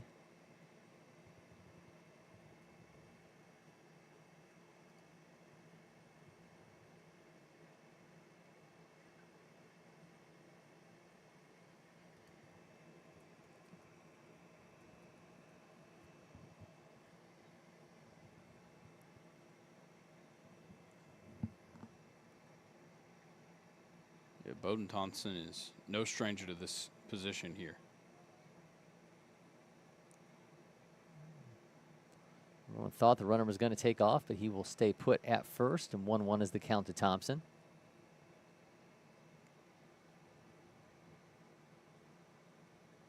Thompson from Providence, North Carolina.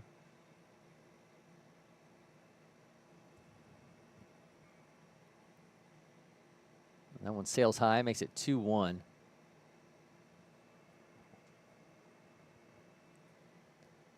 That was the 57th pitch for Cooper Murph.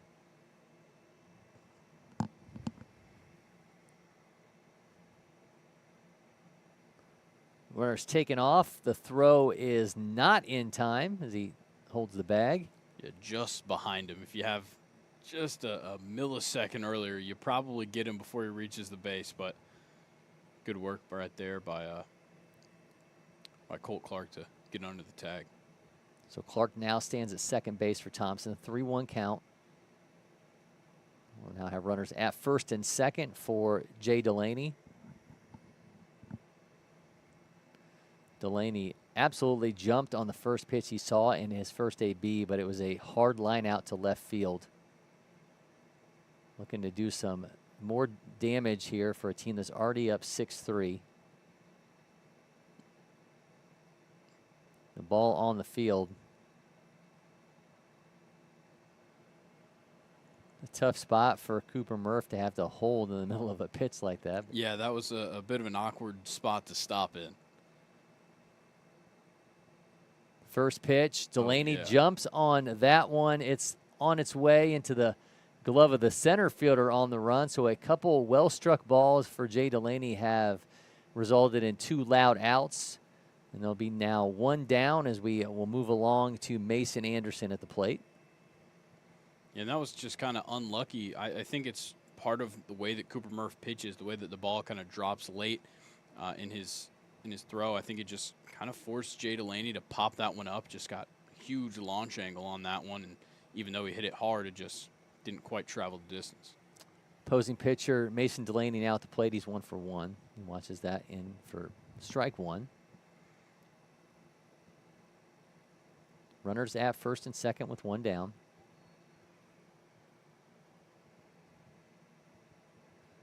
Taken off for third. The throw is in time. Did he get him? He did not, so we'll have him at the corners as Colt Clark takes third.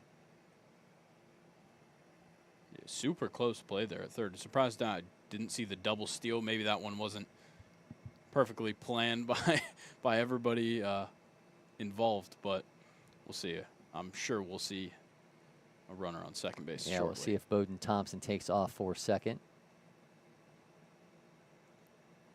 Skies that one. Center fielder and right fielder nearly collide, but center fielder able to make the play to get Mason Anderson to pop out. So there's now 2 down. Still got him at the corners for Maximus Deschamps. Deschamps drew a walk in his first AB.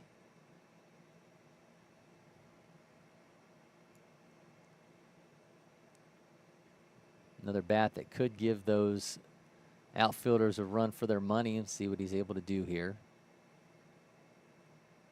Jumps on first pitch, sends that back foul. I think this inning has kind of been a little bit of both that we talked about, where they have a willingness to jump on the first pitch and try and get hits in an at-bat, and sometimes it just doesn't always work out in your favor.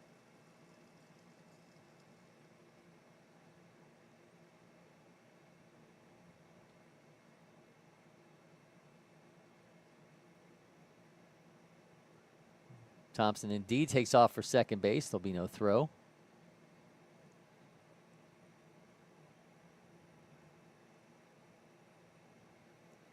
So now 2 men in scoring position for Deschamps. Got him for the inning-ending strikeout, as that's called, strike on the corner. Nice job from Cooper Murph getting himself out of trouble and keeping this a 6-3 game. We'll be back from LakePoint Sports.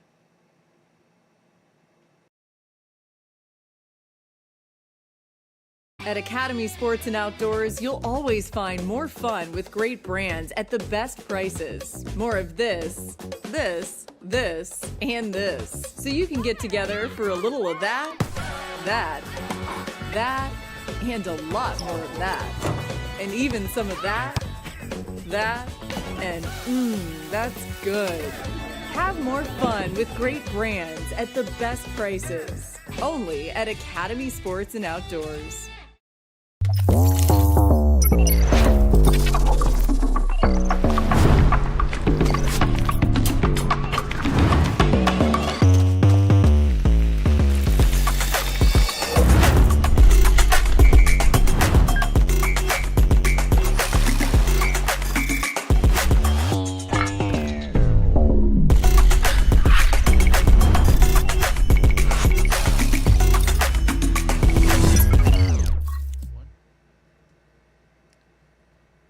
It'll be Grayson Miller, Luke Siegel, and Cooper Murph at the plate for Medlock Monarchs as they look to follow up a shutdown inning with some magic of their own at the plate.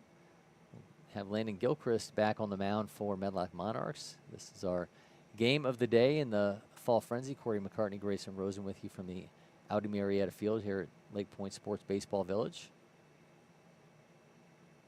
Interested to see what Gilchrist looks like in a little bit more of a comfortable scenario than 2 outs, bases loaded, coming in and trying to clean up the mess that was left for him. But hopefully we'll see him just continue to throw competitive pitches. Yeah, congrats and compliments to him for how he handled that situation to come in and not allow any more damage after we saw a couple runs score via walk for Medlock in the third.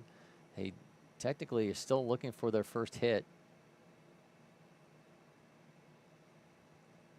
You know, I think Gilchrist benefited from the fact that he got his count to 3-2 on that last batter, because a lot of times these younger guys might be overthinking a lot of these scenarios they're in, and 3-2, 2 outs, bases loaded, you're thinking, oh, I want to be the hero. I want to step up and get this big hit. And I think it just maybe got into the mind of the batter a little bit too much, and Gilchrist benefited from a swing and miss.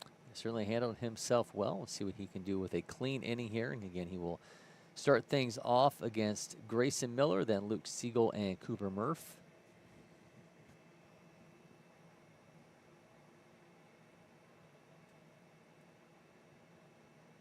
We got about 36 minutes of game time remaining.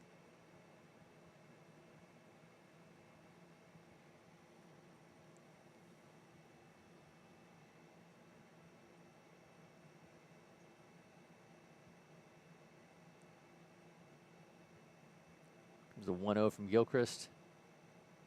Now make it 2-0. Walks have really been the only issue for Medlock, for SBA Bolts, and again in this matchup against Medlock Monarchs. They've given up 8 so far. And sent for a strike. Been solid defensively, been solid at the plate, but those walks have cost them, at least on the scoreboard so far. Miller skies that. First baseman has it. That'll be out number 1. Good work right there in that at bat by Gilchrist. You realize quickly that you're not hitting the zone with the pitches you want to throw. Just get something over the plate and try and make something happen. I think, that's probably the approach they should be taking all the way through the rest of this game. Is don't worry about placing pitches all around the zone. Just throw competitive pitches and try and get outs here. Owen Whitaker makes the catch for the first out. Now is Luke Siegel. Siegel skies that one. Shortstop tracks it, has it for out number 2. So quickly 2 down.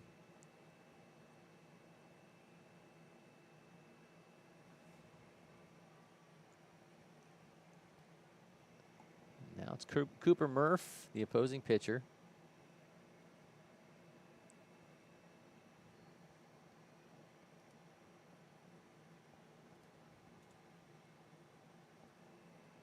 Murph on the mound has allowed 8 hits, 6 runs, all earned, 3 walks, 2 strikeouts in his 3 innings. Doing it against an aggressive SBA Bolts lineup.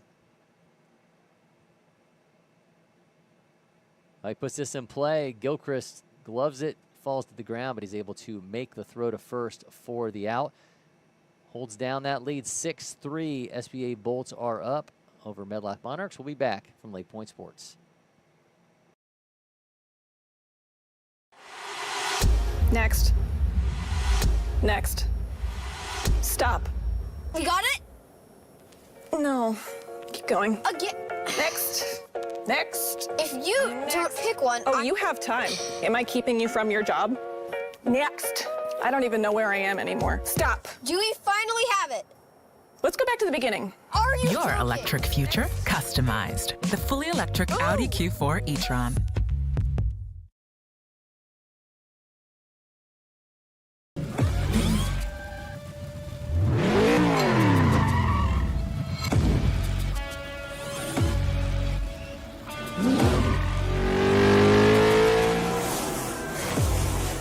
Making every second count. That is how I live. And this is how I hydrate. Body Armor Sport Water.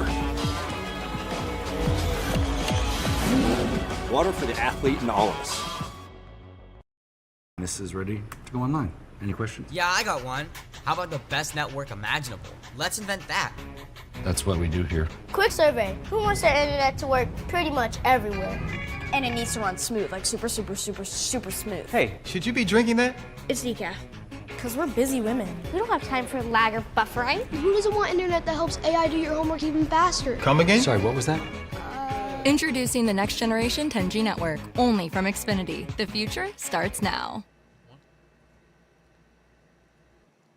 SBA Bolts up 6-3 over Medlock Monarchs in our game of the day from the Fall Frenzy. Cory McCartney, Grayson Rosen with you.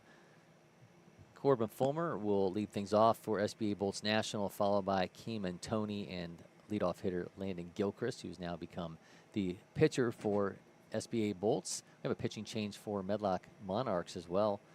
We will now see George May on the mound. May from Druid Hills, giving them a lefty look. Mentioned that line for Cooper Murph when he was at the plate, but goes 3 innings, allows 8 hits, 6 runs, all earned, 3 walks, 2 strikeouts.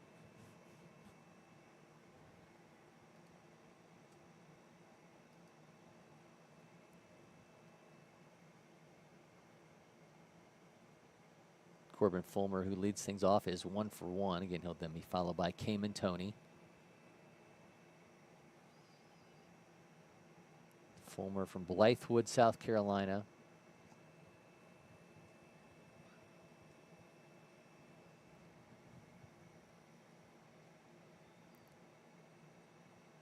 See how SBA Bolts looks. Their first time facing a new pitcher here in this game, so just trying to see, maybe gauge him for the first at bat, see what it's like.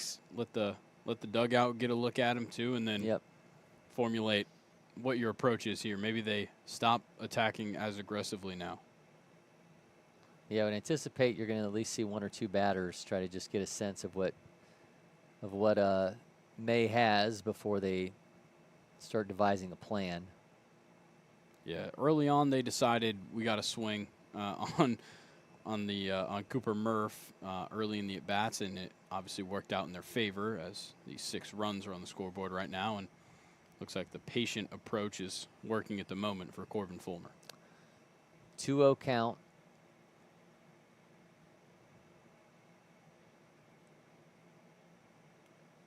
Mace offering skied foul.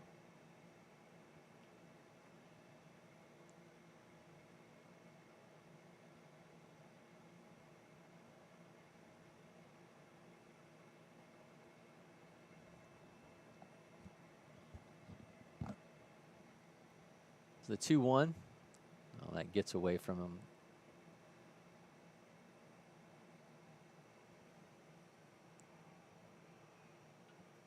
Eight hits so far for SBA Bolts.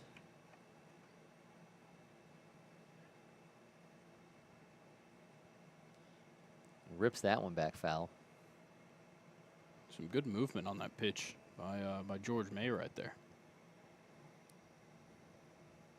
I don't know if Corbin Fulmer was even ready to swing whatsoever on that one.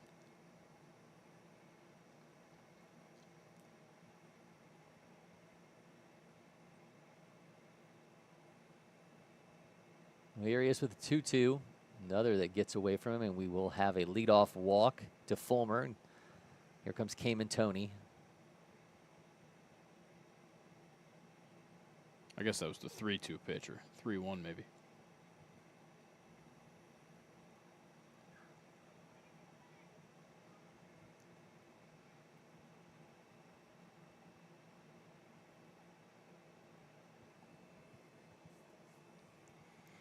Sure, Corbin Fulmer is going over to tell the entire dugout exactly what to see now. Yeah, certainly looked, at least from here, that George May just having a little bit of trouble controlling the secondary as he was missing arm side. And we see that happen all the time. We've talked about it a lot, where a lot of these pitchers don't really come into these games thinking they're going to be coming in relief. Yep. A lot of times it's just a spur-of-the-moment decision by the coaches. So, especially when it comes to your secondary stuff, it's just even tougher to get a real grasp of. Fulmer easily takes second.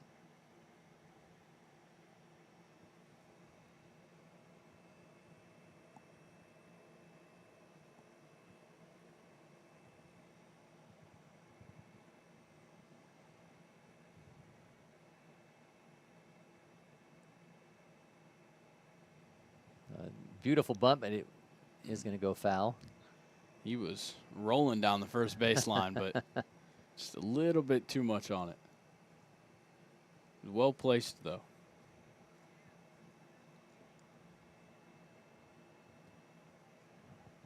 I think if you try it again, Corbin Fulmer's got to make sure he's running, because he's going to be in an all-out race to third base with the shortstop. George May directing some traffic, it looked like.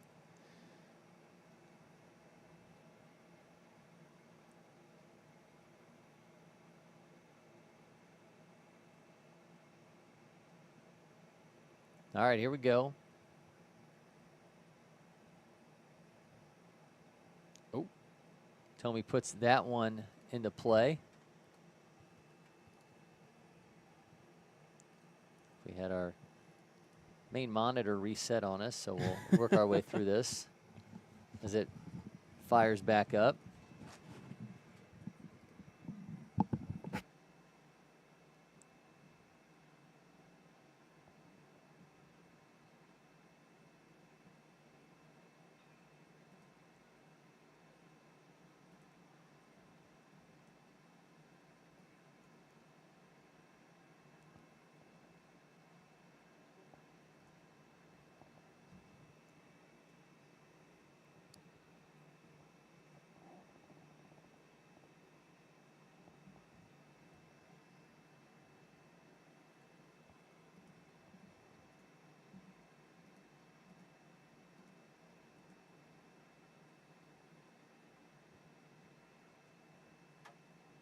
So another run crosses for SBA Bolts National. They are up 7-3 as we seen them now put up 10 hits.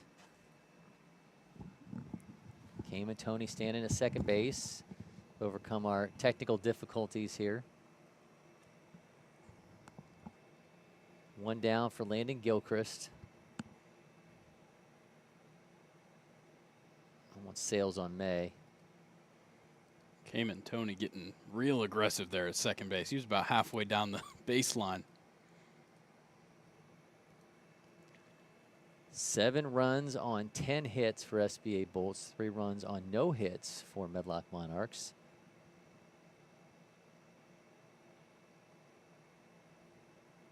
Counts now 3-0 to Gilchrist. Charles Hargett in the on-deck circle, and he has done plenty of damage. Yeah, seems like between Tony, Gilchrist, Hargett, they're getting things done with that wraparound from the bottom to the top of the order. That's in for a strike.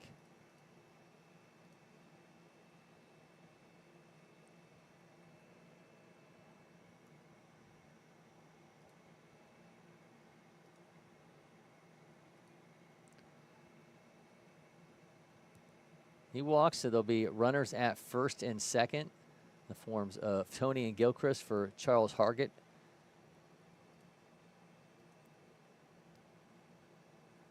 Hargett delivered a 2-run double in the second inning.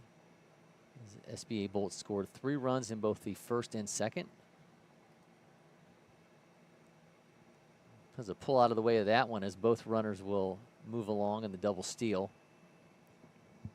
Good work by Tony. That whole time in the last at bat, running halfway down third, making the catcher think about him. Does the exact same thing, but he fully commits this time around and finds himself easily rolling into third base. 1-0 to Hargett. Sends that one foul.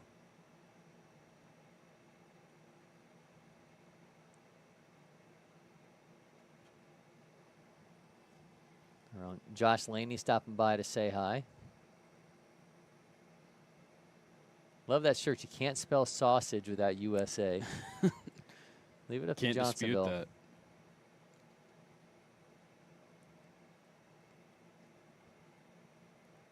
So the miss from May, and Hargett finds himself in a hitter's count.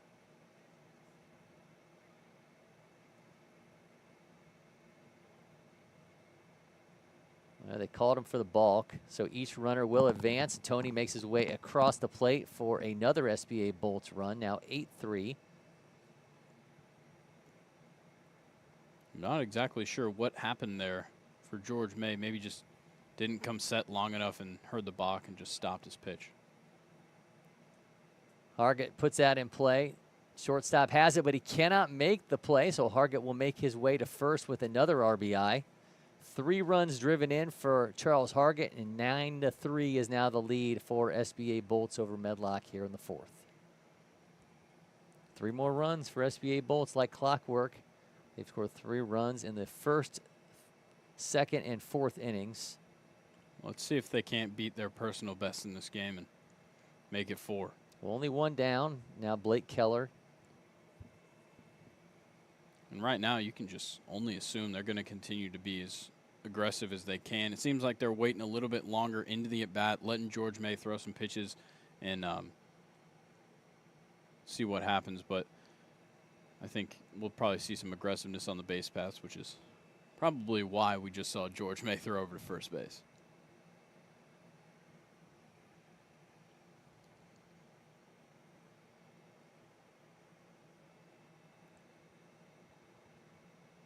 Another throw over to keep Hargett honest. And not a bad pickoff move either for George May. It's just tough to get the ball over there in time.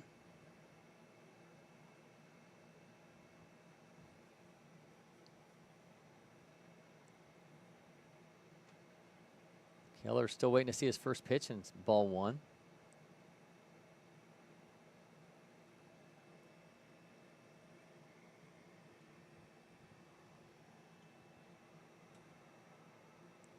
Can't say we've had too many games where every player's wearing basically the same jersey. Yeah.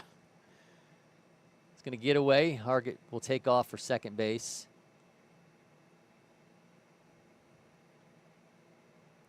So another run back in scoring position, 1 down in the inning for SBA Bolts. They've again scored 3 runs in this 4th inning, 3 in the 2nd, 3 in the 1st. 11 hits in all for them.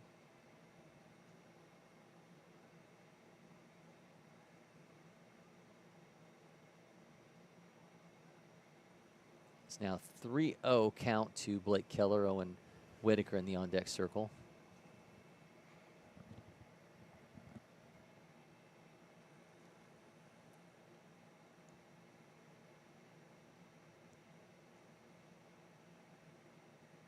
One out walk to Keller.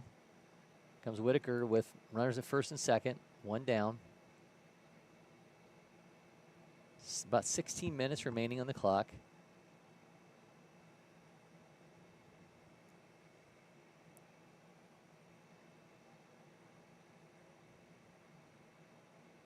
Looks like we're going to get a meeting with our coach up on the mound for Medlock. Looks like that's going to be it for George May. So May exits. Let's say someone was trailing. I wonder if he was going into change into his turf shoes. Looked like coach was about to give the first baseman the ball and then remembered probably doesn't want to use the first baseman's mitt on the mound. So we'll have Caleb Thompson take over. Lakeside High School 2029. So we'll go from one lefty to another.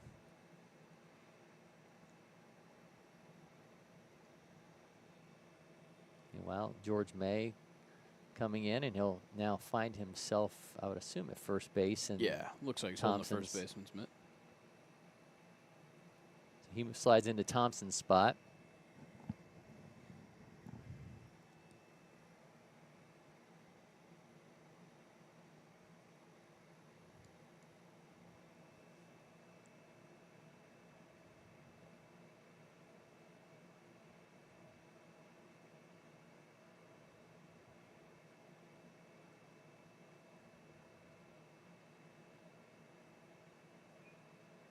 Interesting glove setup on the delivery from Thompson. Not I think it's more part of the warm-up he's trying to go for. I don't know if he's necessarily going to go for it, but I think that's a common practice. There we go. Now he's back to a little bit more than normal. More of a glove tuck on the pull-over. Yeah, I think it was you start from the bottom of the mound and you raise up like that to practice or kind of emulate going down the mound. But a little bit more textbook.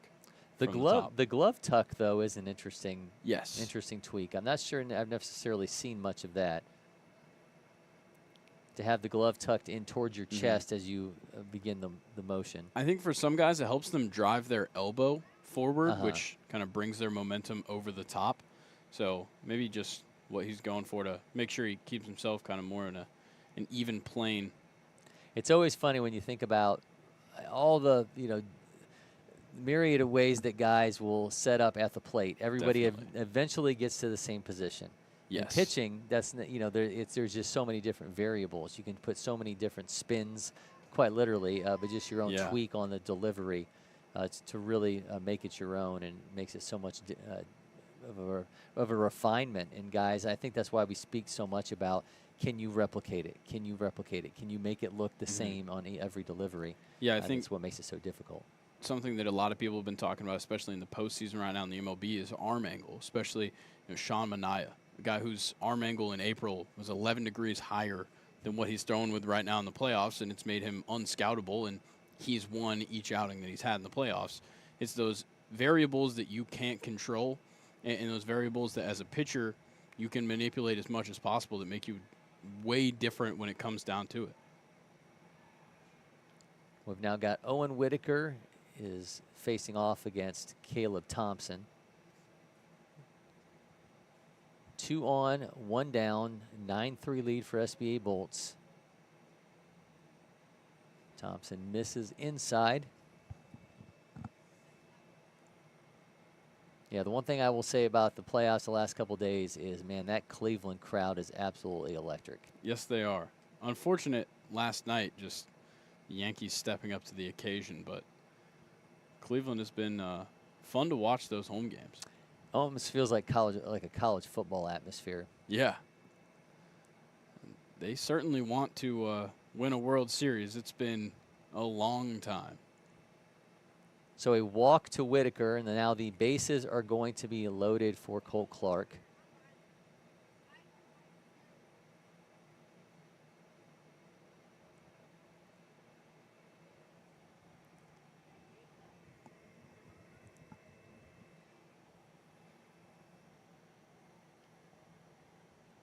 I think at this point, SBA Bolts might be considering trying to take this as slow as possible. Yep. Clark has 2 hits already on the day. He's one of 4 Bolt national players who have 2 hits. That is impressive. We don't see that too often on these broadcasts. Yeah, Fulmer, Clark, Gilchrist, and Hargett all have 2 hits. Runner's going to stay put at third. So Clark can put himself in his own category here if he can deliver a 3rd hit and add double figures to that SBA Bolts run total if he's able to put one in play. Sends that back foul. Might be thinking about that 3rd hit a little too much. Yep. That one was a little bit off the plate, but he gave it an offer. He's got himself a 1-2 count, 11 hits on the day for SBA Bolts. Clark puts that in play. Third baseman gathers, throws to second in time for 1 out, but we will have the 3rd hit for Colt Clark as another run scores. Makes it 10-3. Now 12 hits for SBA Bolts. Be interested if they scored that a hit or a fielder's choice. I have a feeling they scored a hit. They probably should field it as a fielder's choice, but I'm going to wait. Yeah, I've seen it a couple times in the Aware scorebook that somebody's gotten a fielder's choice. So just depends. I think they indeed did. They did put it down as fielder's choice. Okay. We still have 11 hits. All right. Well, now he's got a stolen base. Yep. So that'll make him feel a little bit That's better. right. Bowden Thompson now at the plate.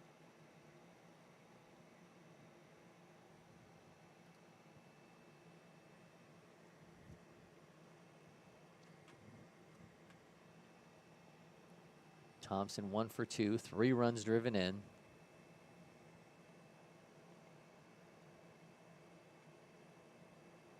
Oh, drop that in for a strike.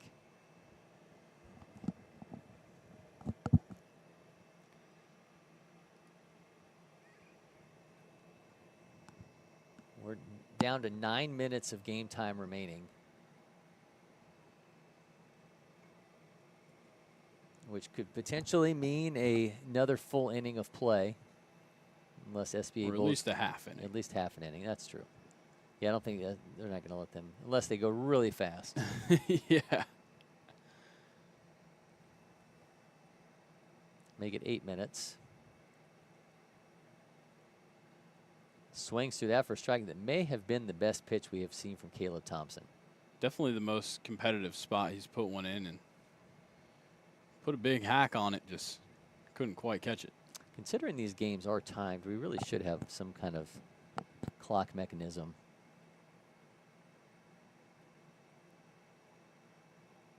At least somewhere on screen. Maybe. We can keep giving them the updates. That's true.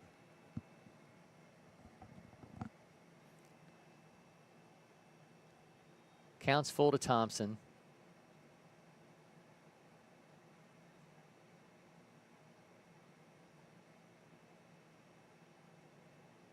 He draws a walk, and now we will see Jay Delaney. Delaney has seen 2 pitches and put 2 balls deep into the outfield, but they have gone into the glove of the left fielder and center fielder. He now has the bases loaded. And we have our friends the Wasps now making their way back into our studio.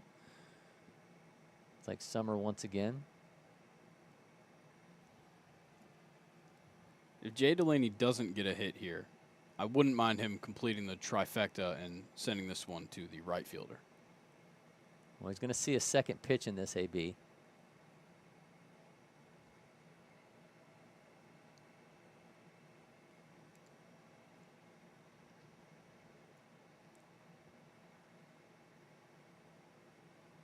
No, he would no doubt like to put a charge into one.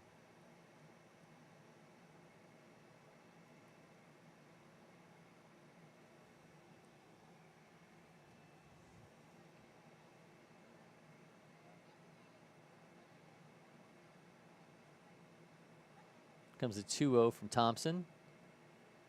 Rips that one into right field, and that's going to be 1 run. The runner will hold at third. No, he will indeed hold at third. So Jay Delaney does come through in his third trip to the plate with a run-scoring single. Makes it 11-3 with the 12th hit for SBA Bolts National in this game. Yeah, great work right there by Jay Delaney. We talked about earlier, jumping on the early pitches and ending up flying out. He took 2 pitches in that at bat, and this time just kind of put the bat out there. It wasn't going for crazy hard contact and blooped it right over first base. Now we've got Mason Anderson.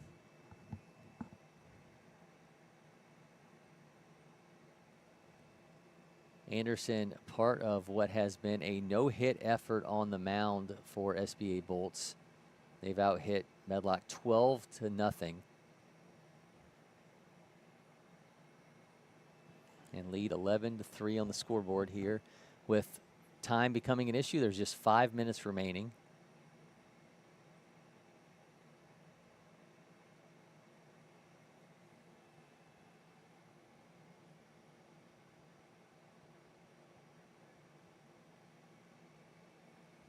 Counts now 3-0.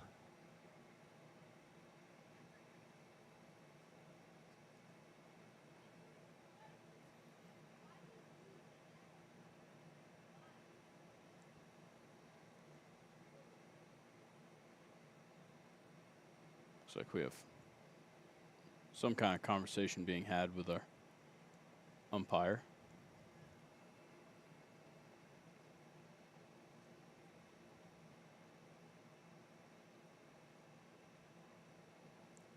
I will never not be the conspiracy theory type wondering about playing the clock game as we get a little bit deeper into a game that only has a few minutes remaining, so you don't have to play another inning. You'll see it a lot. I wouldn't stop any, especially you see it a lot with pitching changes. People will just come in or just have a meeting and just sit there and talk for a couple minutes, really milk it until the umpire comes and tells you got to end the meeting. Walk in another run. So another walk, and that's going to make it 12-3. 6 runs scored for SBA Bolt National in this inning.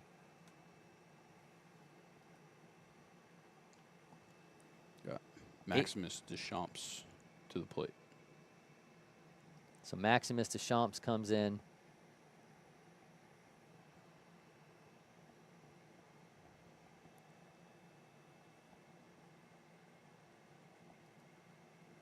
Seems like right now the approach for SBA Bolts is take pitches and maybe try and run this clock out. A combined 8 walks for Murph, May, and Thompson for Medlock Monarchs. SBA Bolts, meanwhile, has also walked 8 batters, but you wouldn't necessarily believe it looking at the scoreboard, but that's how we've seen 3 runs score for Medlock, because they have no hits in this contest.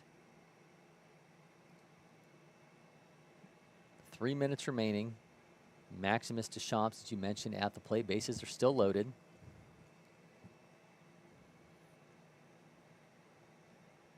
Deschamps struck out to end his last, end the inning in his last AB. Swings through that.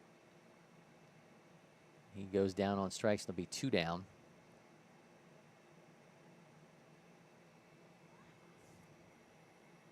Credit to Caleb Thompson. That, I think, was his best AB that we've seen out of him in this relief effort, and he will now be facing Corbin Fulmer. Fulmer led off this inning, been an extremely long one, as we've now seen a team that bats 11 bat all the way through the order.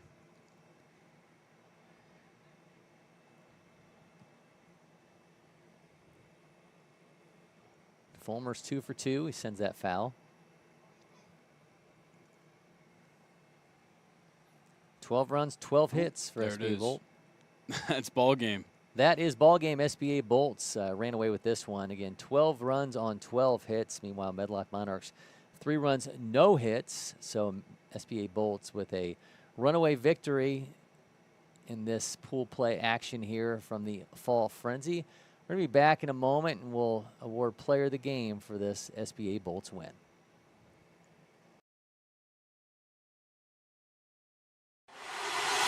Next. Next. Stop. You got it? No. Keep going. Again. Next. Next. If you don't pick one. Oh, you have time. Am I keeping you from your job? Next. I don't even know where I am anymore. Stop. Do we finally have it? Let's go back to the beginning. Are you Your joking? electric future customized. The fully electric Audi Q4 e-tron.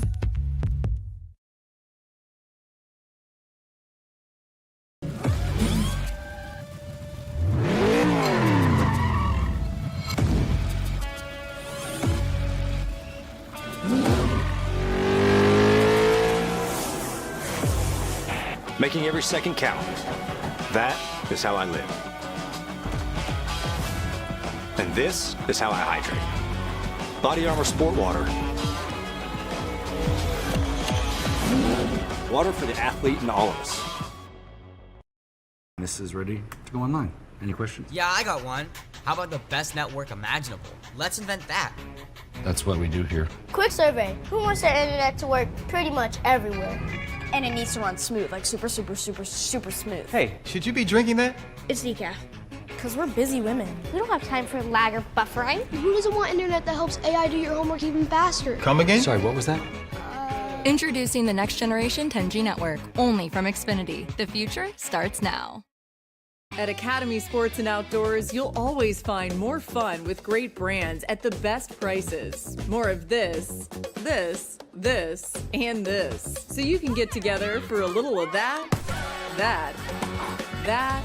and a lot more of that. And even some of that, and that's good. Have more fun with great brands at the best prices. Only at Academy Sports and Outdoors.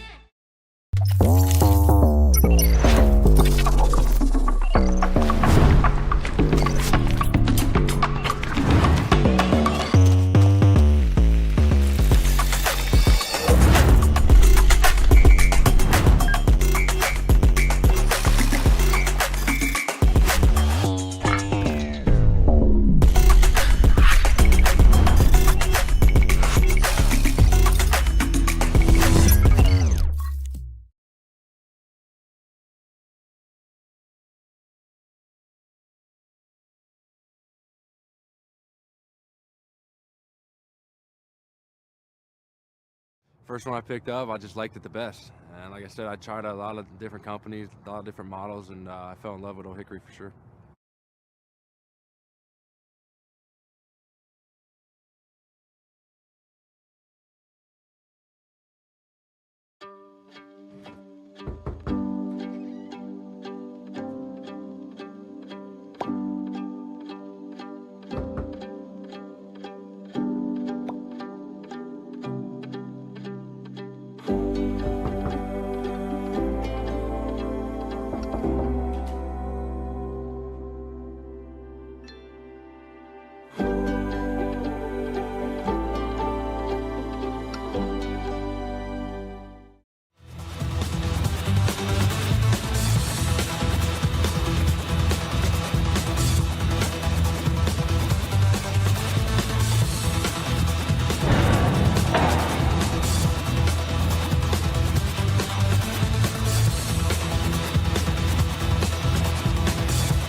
The Windscreen Factory, more than just windscreen. We're a full-service sports facility contractor. We manufacture windscreen for sports and construction, do fence repair and installation, and fabricate field netting and batting cages. In addition to manufacturing the products, we also install upon request. We make safety padding for backstops, rails, and walls, as well as full-service print shop with logo, branding, and signage capabilities. Please call us for a quote today. Midland Monarchs and SBA Bolts National was our game of the day from the Fall Frenzy here at LakePoint Sports. Cory, McCartney, Grayson, Rosen with you. 12-3 the win for SBA Bolts. 12 runs on 12 hits. Mason, 5 players with 2 hits, 2 with 3 RBI. But when we talk player of the game, Charles Hargett goes 2 for 3 with a double, 3 RBI, and 2 runs scored. And he stands out on a lineup that was ultra aggressive and got a ton done on the scoreboard. Yeah, props to just the entire offense, like you said, for SBA Bolts. 7 players with a hit, 5 with 2 hits in the game, a number of players getting RBIs in the game, a couple multi-RBI performances. But Charles Hargett definitely takes the cake here. He had that big 2 RBI double that made it 6-1 early in this game.